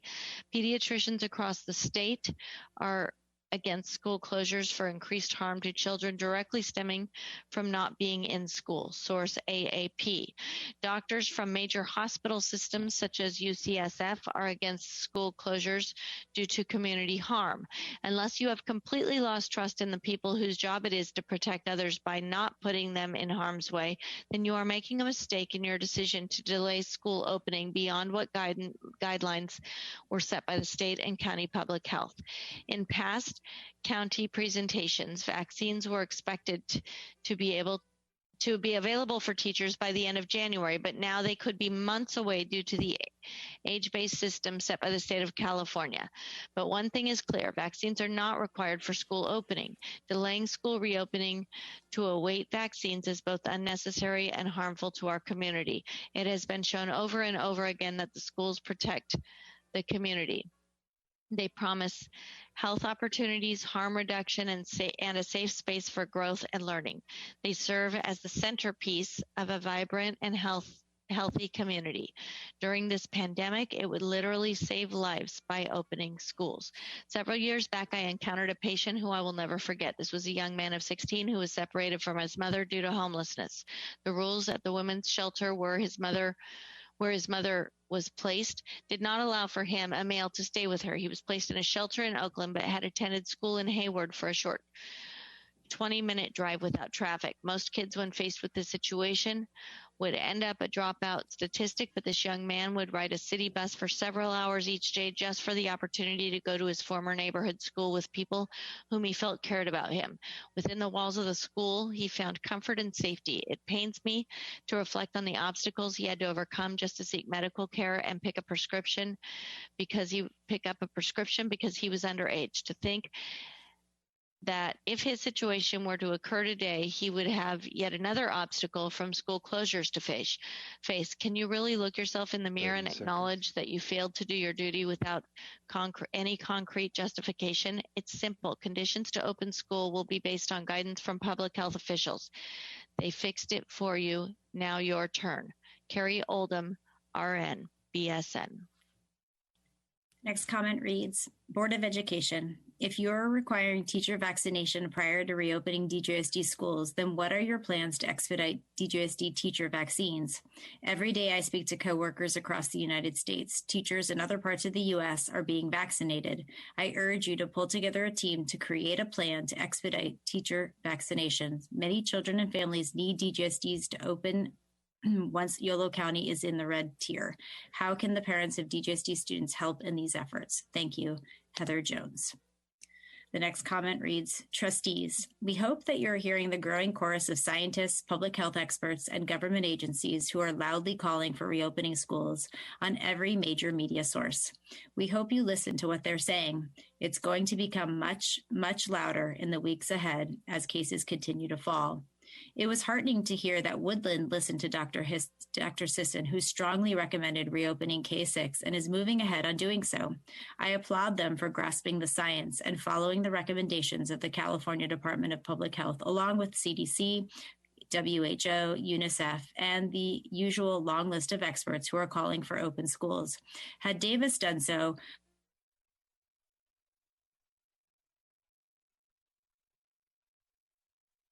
Uh-oh.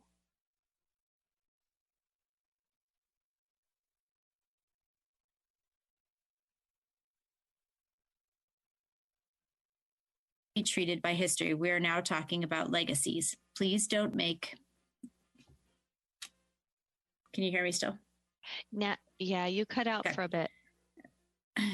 I'll just go back to the beginning of the paragraph. It's never too late to hear the evidence and correct your course. To do so is honorable. Digging your heels in, however, and refusing to correct course despite the evidence is simply stubborn.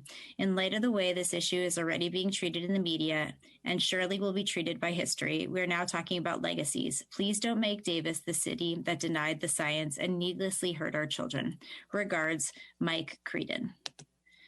The next public comment reads, Good afternoon. I'm the mother of a CCE student. I recently came across your draft of the Phase 3 hybrid elementary school reopening plan that is going to be discussed at the board meeting later today.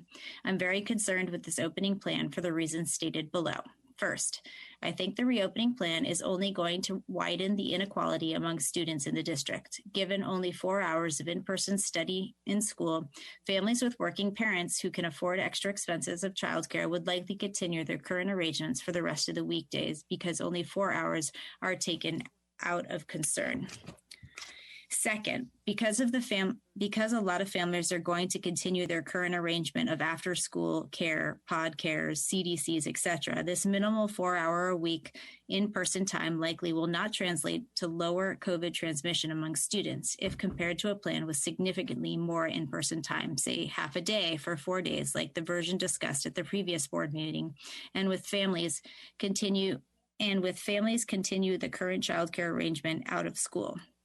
Families that struggle during the pandemic, however, probably will not deem 2 hours a day as enough incentive of off time from work to send in or / pick up kids in the middle of the day. Third, I'm concerned that the district is not requiring teachers to get vaccine when offered, unless medical reasons.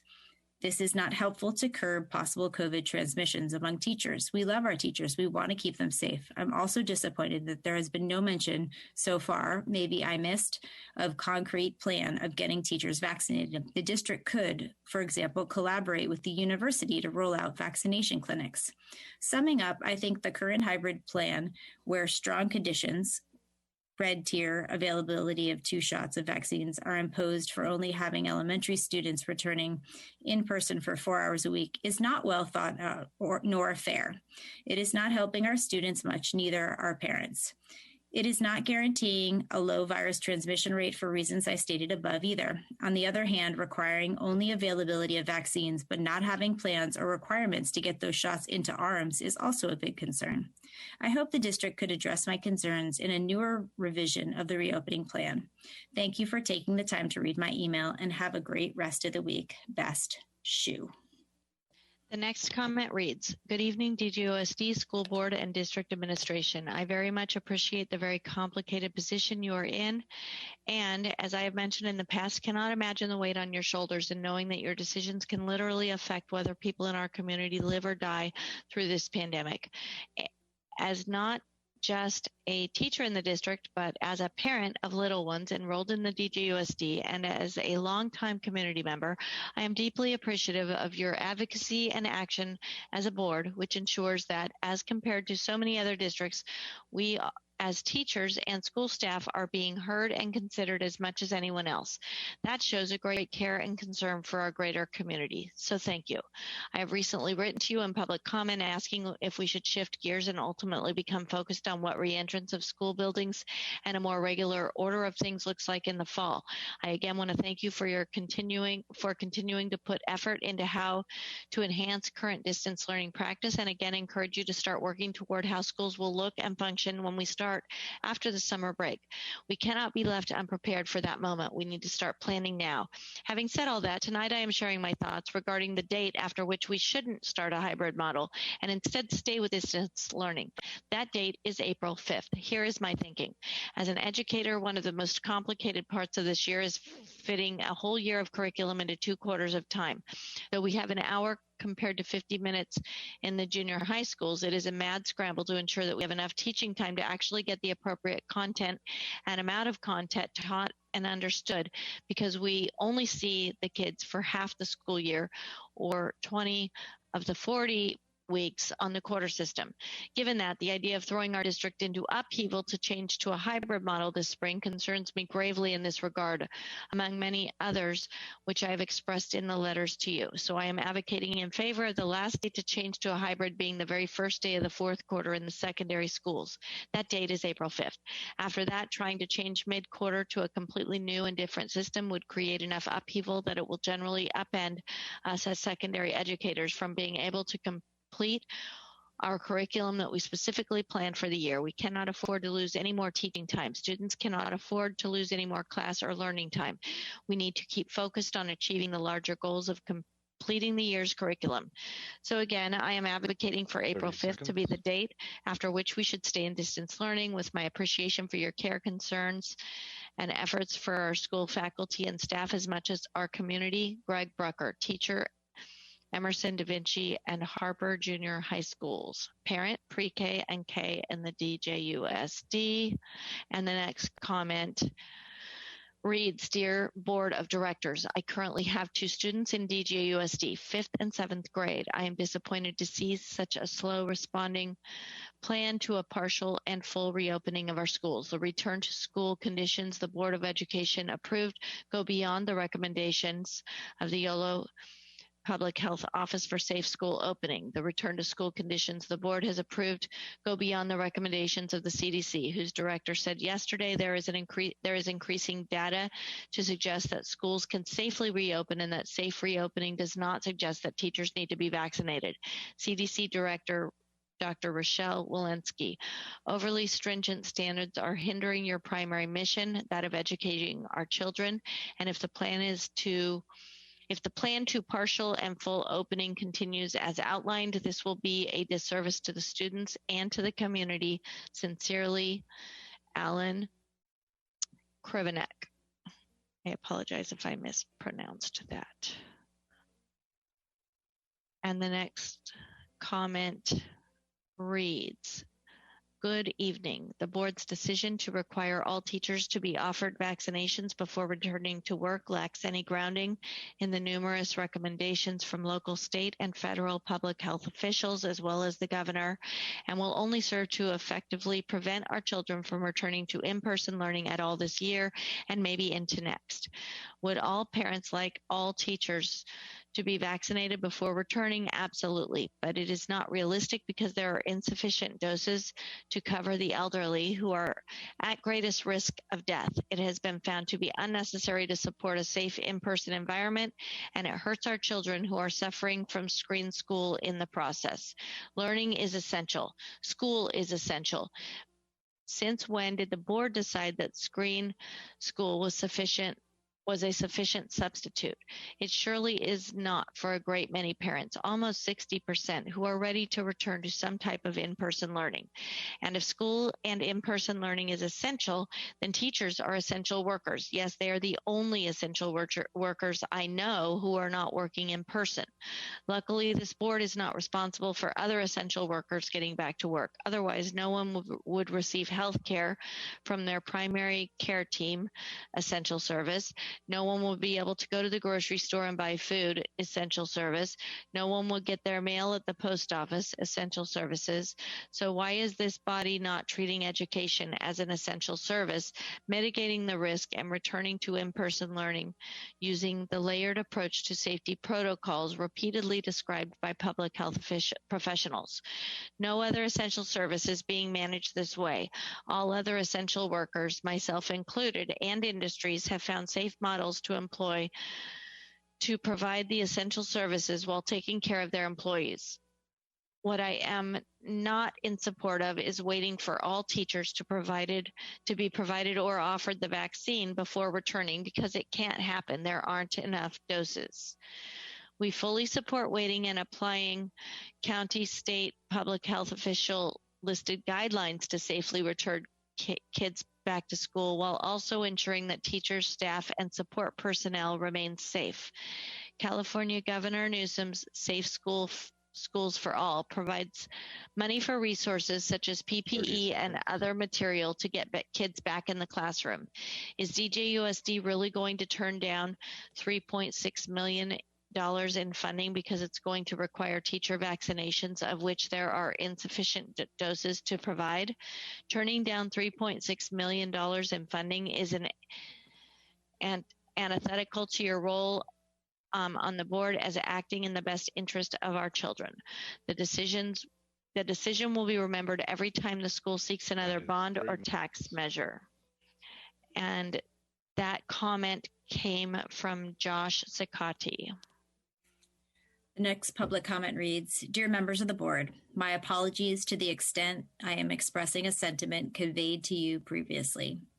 You now sit like Solomon, being asked to decide if and how children will return safely to school. There appears to be a growing chorus, arguably gravitating to our national inclination that the most logical and equitable solution is hybrid instruction, partial in-person / partial distance learning. Yet, like the remedy proposed by Solomon to the 2 mothers seeking his counsel, cutting the baby in half / hybrid is not a workable solution.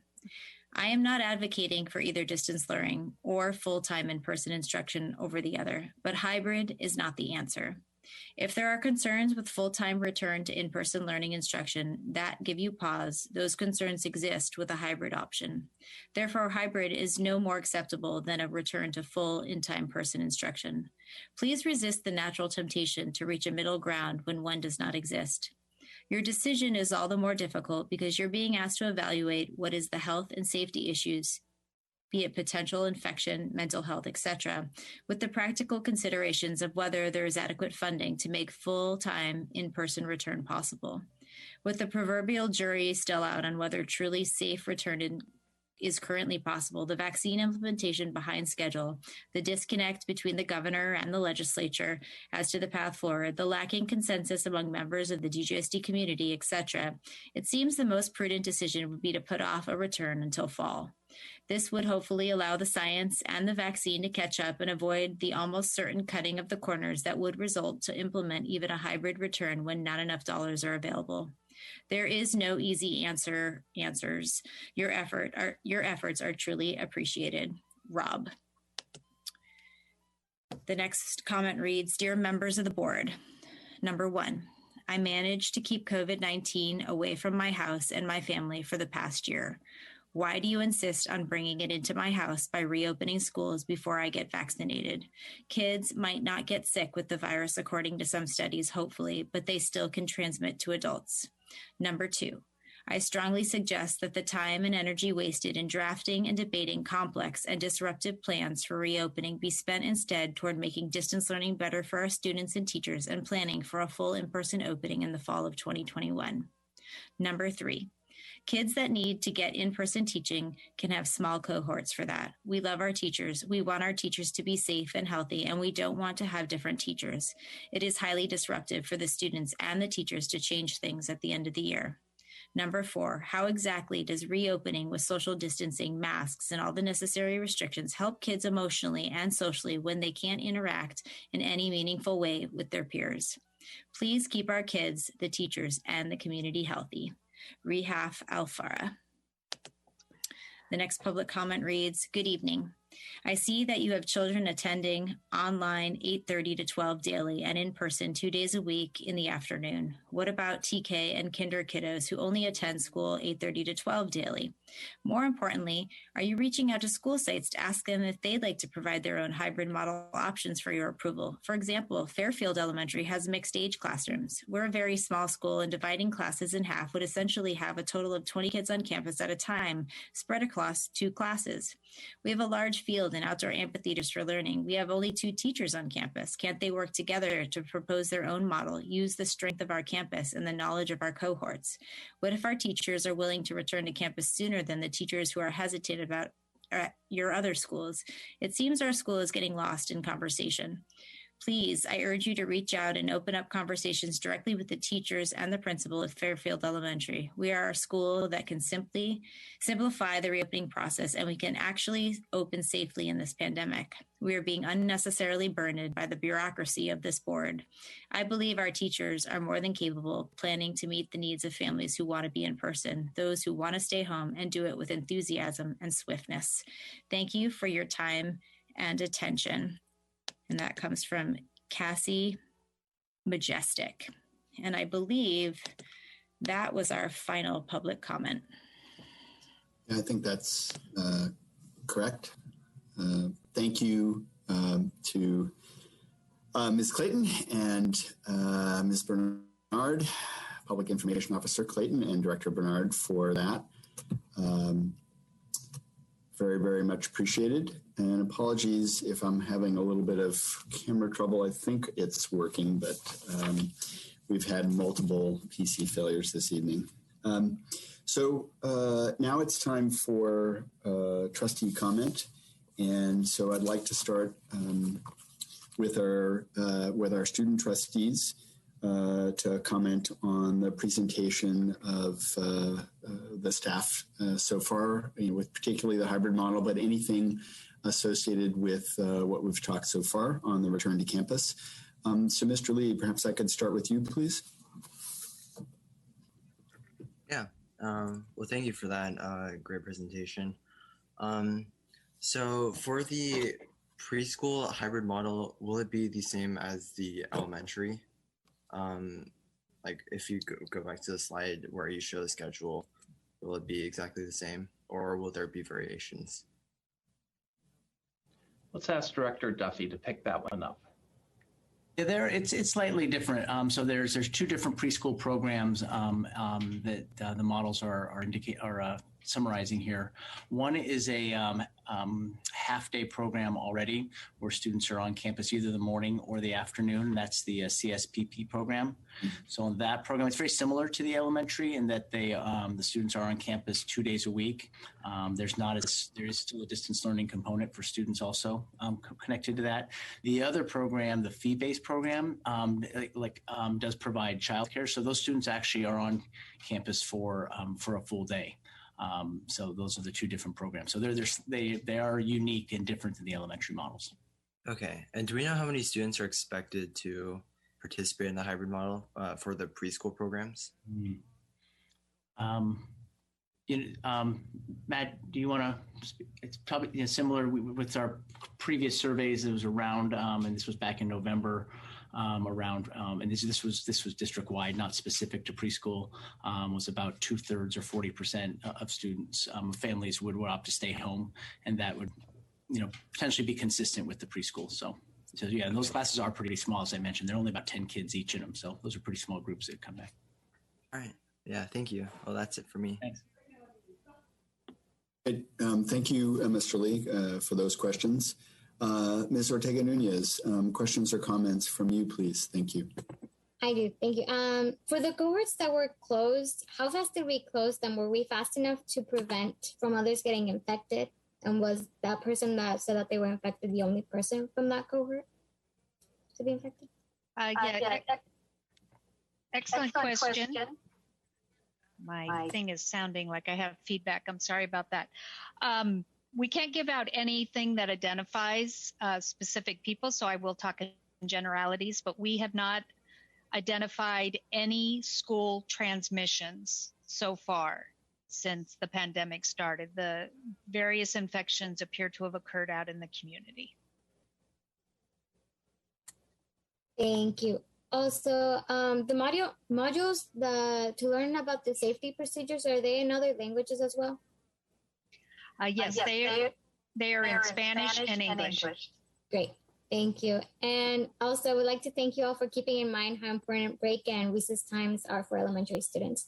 And that is all for me. Thank you. Thank you very much, Ms. Ortega-Nunez, for those questions. So now I'll open it up to trustees' comments. Trustee Asmunsen, let's start with you, please. Any comments or questions? Just a few. The tier is related to the adjusted case rate or to the actual case rate? Let's ask Laura to pick that up.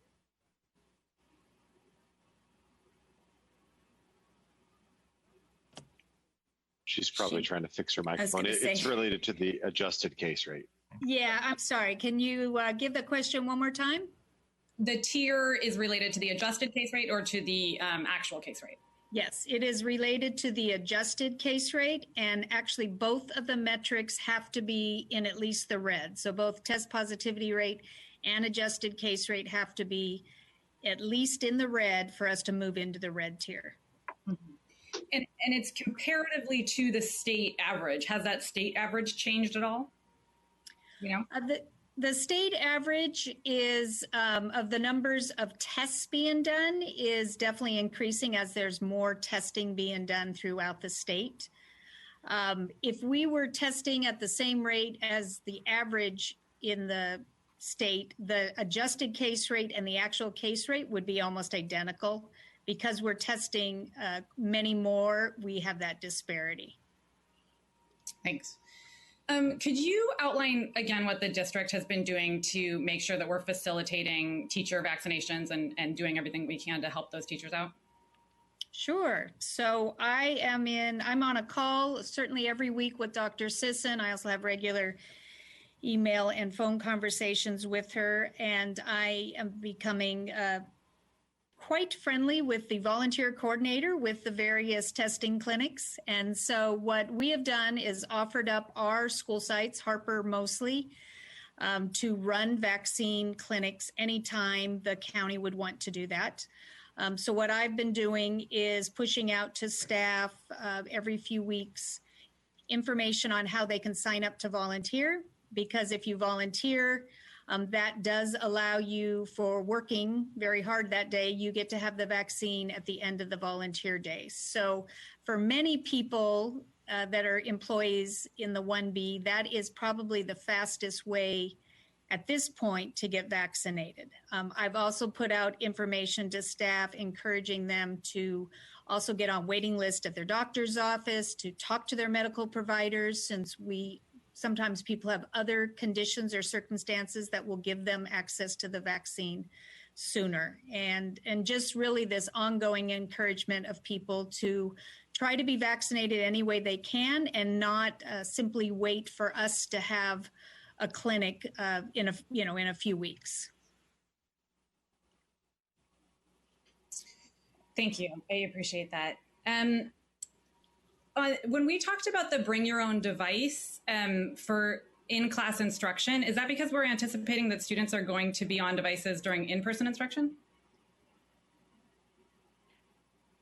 I can take that. Oops.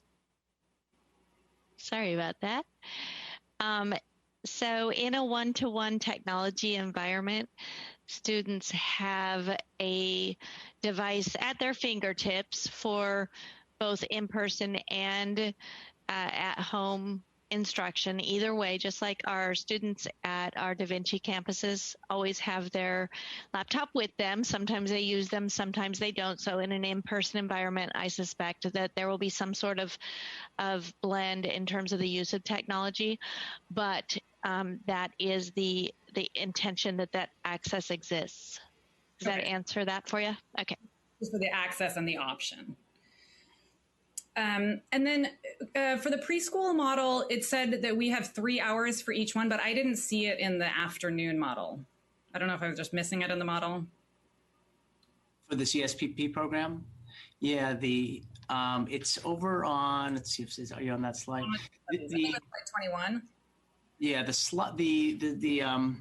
size of these did not line up, but if on the right, the 11:30 on the Thursday, Friday, the group B, 11:30 to 2:30, that's the 3-hour slot for in the afternoon. I see. Okay. They're not lined up well there, but it's a formatting. Yeah. Okay. Thanks. Mm-hmm. Thanks. I appreciate it. I appreciate the presentation on the hybrid model, and I really want to thank the action teams and the advisory groups that shared their perspective last week at sort of a moment's notice, asking us to go back to the drawing board. As always, I really appreciate our community members who have reached out to us and shared the articles and the studies. I do read all of them. Among them, I did read the viewpoint essay in JAMA by the CDC researchers. Then I read the 10 articles and studies that were cited at the end. Then I went down the rabbit hole of reading some of the studies cited in those studies. So the Wisconsin study and the Israel study clearly are the two ends of the spectrum there. The Wisconsin study with promising data about the comparable safety, and the Israel study showing clearly that it's extremely dangerous. Both, of course, having limitations in those studies so that they don't necessarily accurately correlate to our situation or environment. And the other studies listed were based on much better community case rates, even with our significant improvement over the last couple of weeks. They showed that mitigation measures are really important, particularly in the community. The studies show that even with better community case rates, students can contract and transmit COVID. According to the YOLO dashboard, the majority of cases are in younger people. Teachers have died. There is a teacher in our area in the ICU on a ventilator after her school returned to in-person instruction. Schools in our region and internationally are opening and then reclosing as due to exposures. So given the data, given the conditions and the limitations in each of these studies, the results that they showed, the question is then, what is an acceptable amount of risk versus reward for our students, educators, and families in this situation, knowing that all activities carry some amount of risk? And we've made our decision on that issue by setting our conditions for reopening. In terms of where we are in the process and the progress that we've made, The information in these studies is actually confirmatory for me. The district has already put into place or made significant progress on these conditions, the filters, the testing, setting up classrooms to ensure spacing. We've established those in-person cohorts to ensure that our most in-need students aren't left behind. We've put the secondary hybrid, we have the secondary model approved already. We have the elementary model in front of us. The work that's already been put in places us actually ahead of many other districts around us, not by days or weeks, but by months. So for the hybrid models, I want to highlight, as we've highlighted so many times before, this is a collaborative process. It takes longer to ask stakeholders for their feedback to help us inform our decisions than it does for us to just make a unilateral decision. That feedback is so important to us. I think it's a real positive, and it sets us apart from some schools that have not followed that same process. I know that it feels frustrating that this is a long process, but these iterations are really important, and they're made with the best of intentions. The ultimate goal for me, I think for every stakeholder, is full in-person school. That is what we want. And I am committed to working with staff, working with our community to be in person in the fall. But that's unfortunately not the next step for us at this point. The data clearly show that's not where we're at. The next step is hybrid instruction. Hybrid instruction means instructional time for every student, in person or distance learning, will decrease. It means you're doing two things or serving two groups where previously there was only one. You're splitting the instruction. It's just not possible to have that same level when you're trying to do two things at once, no matter which model we choose. The other concern that I heard from advisory groups was that the in-person timing of the newer model is inaccessible for our students who are the most in need. It's not something that a working parent is going to be able to accommodate, as you pointed out in your presentation. It's not worth the safety risk for many others. So my criteria is weighing that decrease in instruction, that increase in risk against the potential benefits to find what is going to be the best model for all of our students. So in terms of prioritizing instruction and safety, prioritizing our students between the two models, my preference is the previous AMPO model that came from the earlier action team meetings. Staff did exactly what we asked them to do in terms of the priorities that we outlined, bringing us this newer model. But, having evaluated it now, I think the balance of what we lose versus gain, the characteristics of the AMPM model are more desirable in that really difficult balance. I recognize that the drawback to that is that potential for reshuffling. And that's the reason that was, a big enough issue for us that we wanted to send it back to see if we could find something better. So, I think in addition to weighing all of these, I just hope that given the conditions that we've already set for reopening that are going to be put into place before we move to this model, that our district just is as creative as possible in implementing the model to make sure that we reduce that shuffling and try to keep as many students with their teachers as possible. That's where I stand. Great, thank you, Trustee Asmunsen. Trustee Dara, your comments and questions, please. Sure. Let's see. I know that Mrs. Juanitas is in regular contact with Yolo County Public Health, and it looks as though there's no time in the very near future that our teachers would be able to get their vaccine, 2 doses of their vaccines, and we're not in a position to ask teachers to be prioritized over other essential workers or other people in health who are in health risk conditions. Is that true? Yes, Dr. Sisson has come out very strongly when asked that question, if educators could be put at the top of 1B, and she says very clearly that due to the high mortality rate of older people in the community, it just is not going to be something that they will do. Sure, which makes sense. I appreciate that. I just wanted some clarity on that. So I have been going back and forth on the different hybrid elementary school models, trying to see in each they have some very strong points and some significant drawbacks. One thing that I had as a concern and that I think was raised quite a lot by both teachers and parents is the reassignment of teachers and sort of the loss of continuity that our students have. And continuity being one of our district's goals for students. And I wonder, and I've tried to ask people in the community and ask teachers as much as I can to get this information, how our community feels about giving up some amount of instruction time in person or some amount of instruction time to allow for in-person. If we looked at like the version, the newer version we were shown today, is our community willing to do that?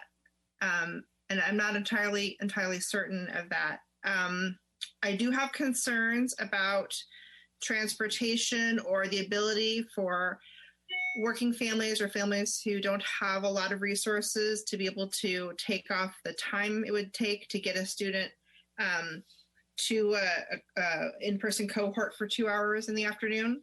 I've thought a lot about that. I thought about the equity of that for students.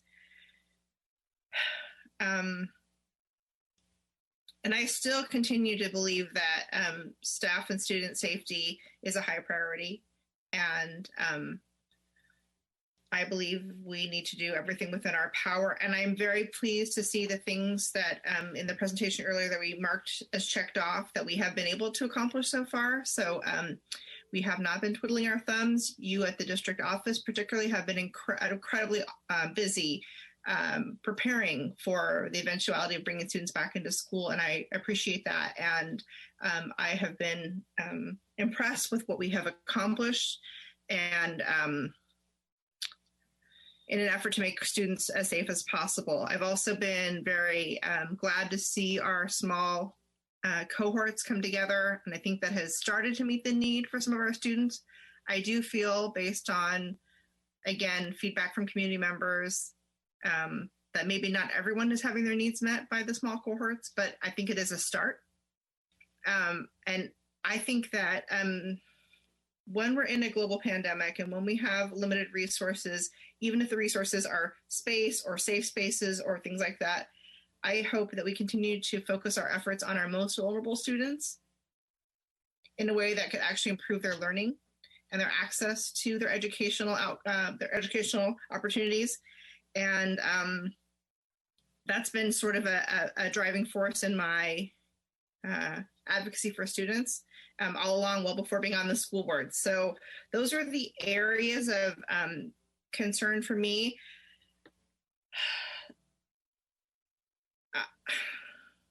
Again, even seeing the data from the ratings of the two models, it's a bit hard to see what do we give up, or what thing are we willing to give up as a community so that the kids can get this one way or another. So I'm continuing to listen to my other trustee and fellow board members to hear your opinions, and I've appreciated the information from the staff presentation. I don't think I have any additional questions. I think I'll continue to listen to the input from the other fellow trustees and as we go through this. So thank you for the time. Thank you very much, Trustee Dara. Trustee Hyder, comments and questions from you, please.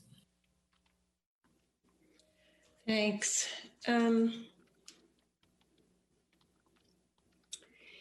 Is there any value? I'm kind of mixing it's an exercise that we still need to do on deadline versus the hybrid with this hybrid piece. But is there any value? And I don't know who to pose this to. But is there any value in seeing the kids on campus this year? And I'm talking about from an educator's perspective. Is there any value in seeing them this year on campus for any amount of time that helps rather than the cold start of not seeing him for the whole year before next fall? That's what I'm wondering.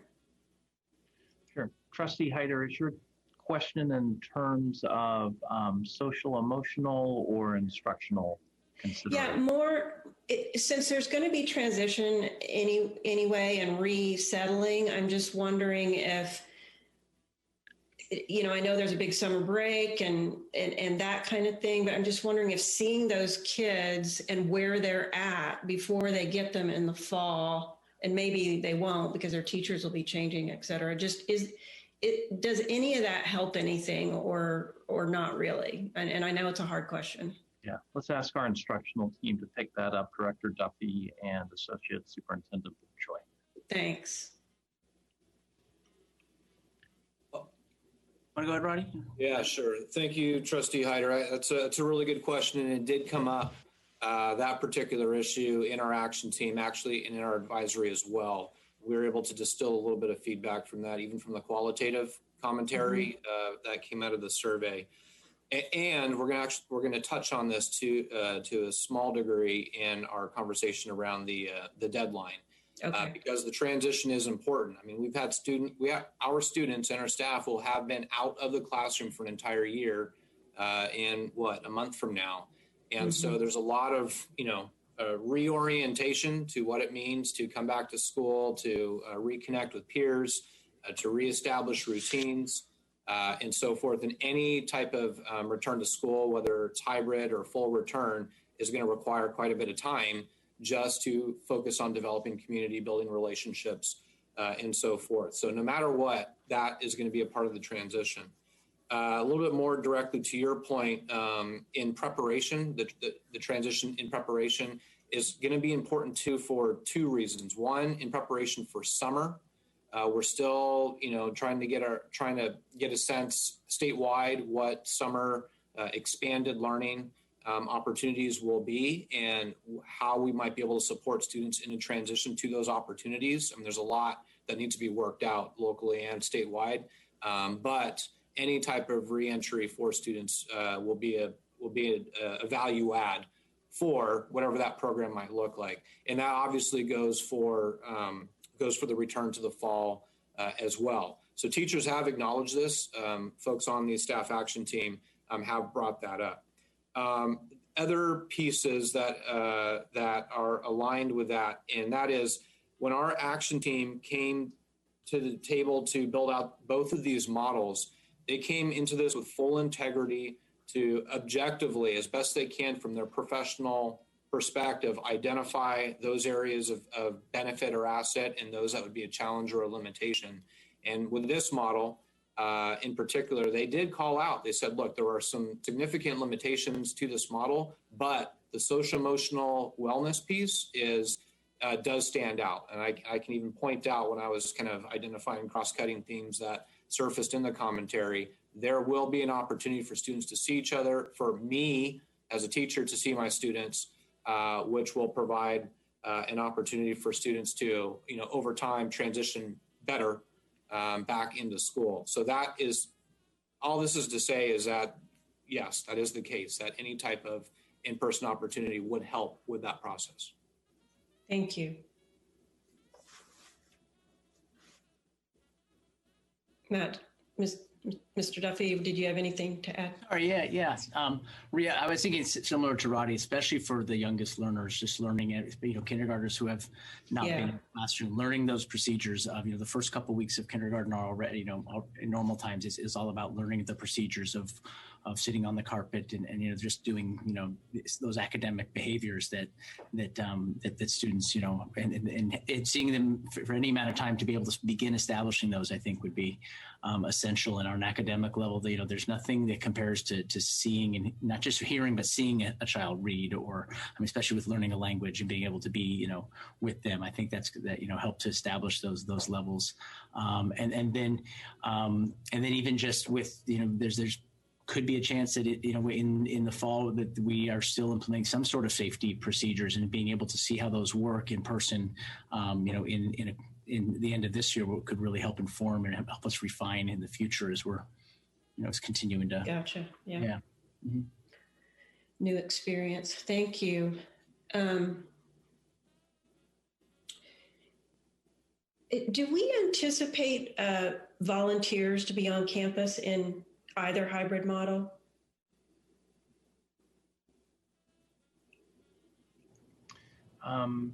Let me ask Laura and Matt to pick that up. Yeah, so I think that there will be limited volunteers. We want to make sure that we maintain that 6 feet of social distance as much as possible.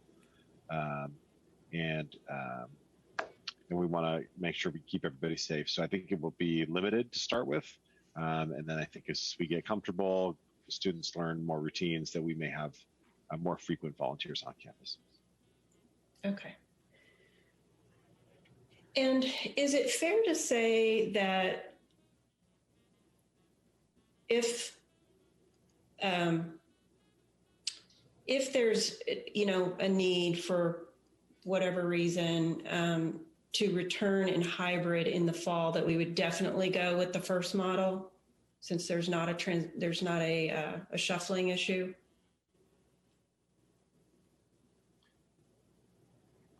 Is that a fair statement, or Can you repeat that one more time, please? The prior elementary model, the previous one that's been modified, if for some reason we didn't return until the fall, but we were returning in a hybrid, would that be the preferred model? I just want to be clear. If you're asking if we could not return in the fall and a regular reopening, yes, hybrid be the model.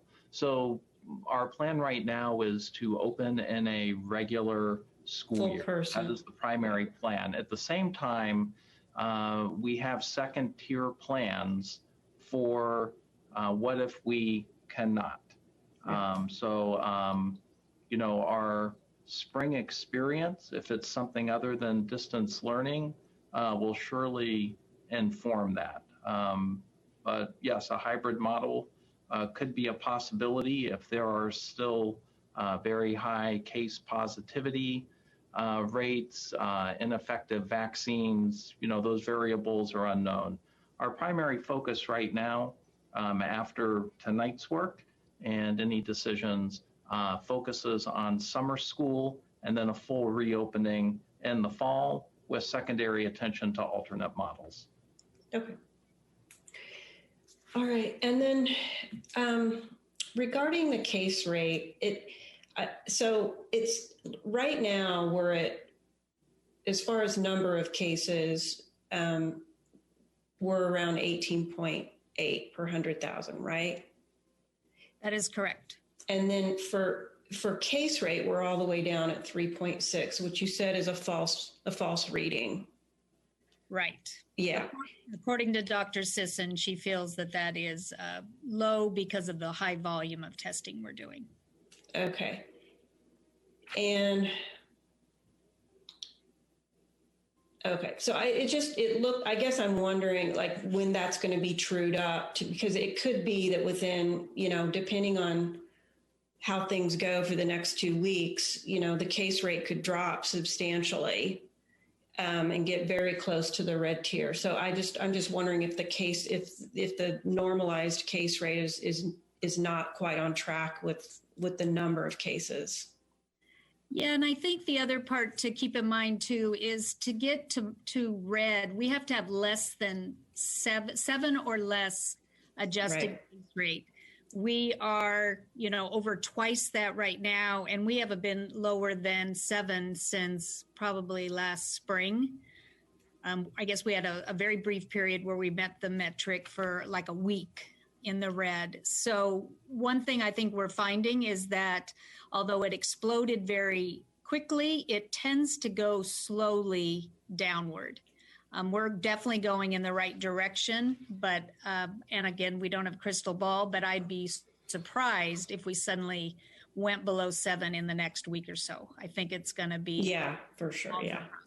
But like we dropped at least 3 or 4 cases per day just in the last week, right? Wasn't? Yes. Yeah. And that is being seen across the state and across the country, really quite a dramatic decrease. Yeah. But also at the same time that these variants are gaining steam and they think that there could be a rebound effect. Okay. Yeah. Even if that were the case, that the number of cases came down at a steady pace. That's what I'm wondering is if the case rate actually isn't on, I don't know, isn't on that, wouldn't even be on that same sort of linear path. You know what I mean? I do. We know even our non-adjusted case rate was almost 50 for a while. It's now, I think I said 31.2. So it is also coming down. It's not quite down as low as the 18.8, but it's also going down pretty dramatically as we're frankly moving away from the winter holidays. Okay. So, and warmer weather may also help with some of that. Do you remember the red tier case rate? Whatever it is, Yeah, it is adjusted case rate in the red tier is 4 to 7 new cases per 100,000. Yeah, I meant the new case rate, or not the number of cases, but the case rate itself. 5 to 8%. 5 to 8%. 5 to 8. Okay, yeah. Okay, thank you. Okay, so I guess where I'm at with all of this is I really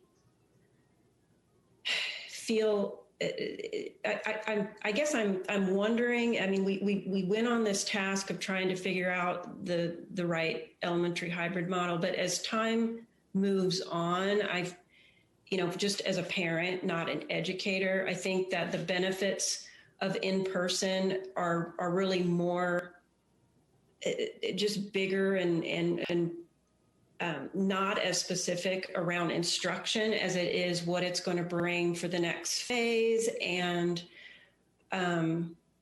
not because it's already a transition in itself, just to come up on campus to not have a shuffling on top of it. And I don't think we're going to have much time with it. I mean, that's kind of, you got to make assumptions. And mine is that no matter what is put in place, we're not going to have that much time with it. So I guess I'm less concerned. I want to kind of hear the rest of the trustees, but as far as, the instruction model itself, I'm just not as concerned about it, because I don't think that's where the biggest bang for the buck's going to be by the time we invoke it and would actually use it. I really feel like it's going to be more about the kids just reacclimating, teachers seeing where the students are, what bad habits have been picked up, and not having to change their teachers. You wouldn't know that stuff if, you came back and was reshuffled into another class. So I'm just seeing different benefits that way. But again, instruction's not my strength, so I defer to you guys who are educators. I just kind of common sense and parent wise, I see that, I just feel like we're not going to get there soon enough to where the substantive instruction is really the kind of the deal breaker, or not, the right one. So that's where I'm at for now. And thank you for answering all my questions, and thank you for all the information. Thank you, Trustee Hyder. Trustee Adams, your comments, questions, please.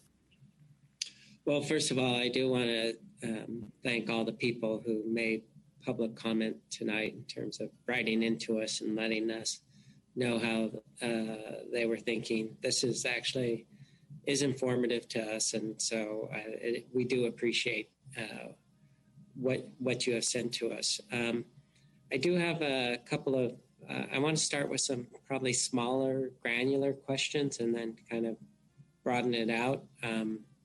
If you could just tell me a little bit, how will music instruction actually happen at the elementary level in this hybrid model? Is it,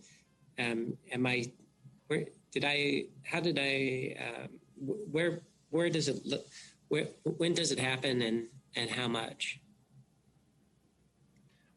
Let me ask Matt Duffy to comment on the instructional, but maybe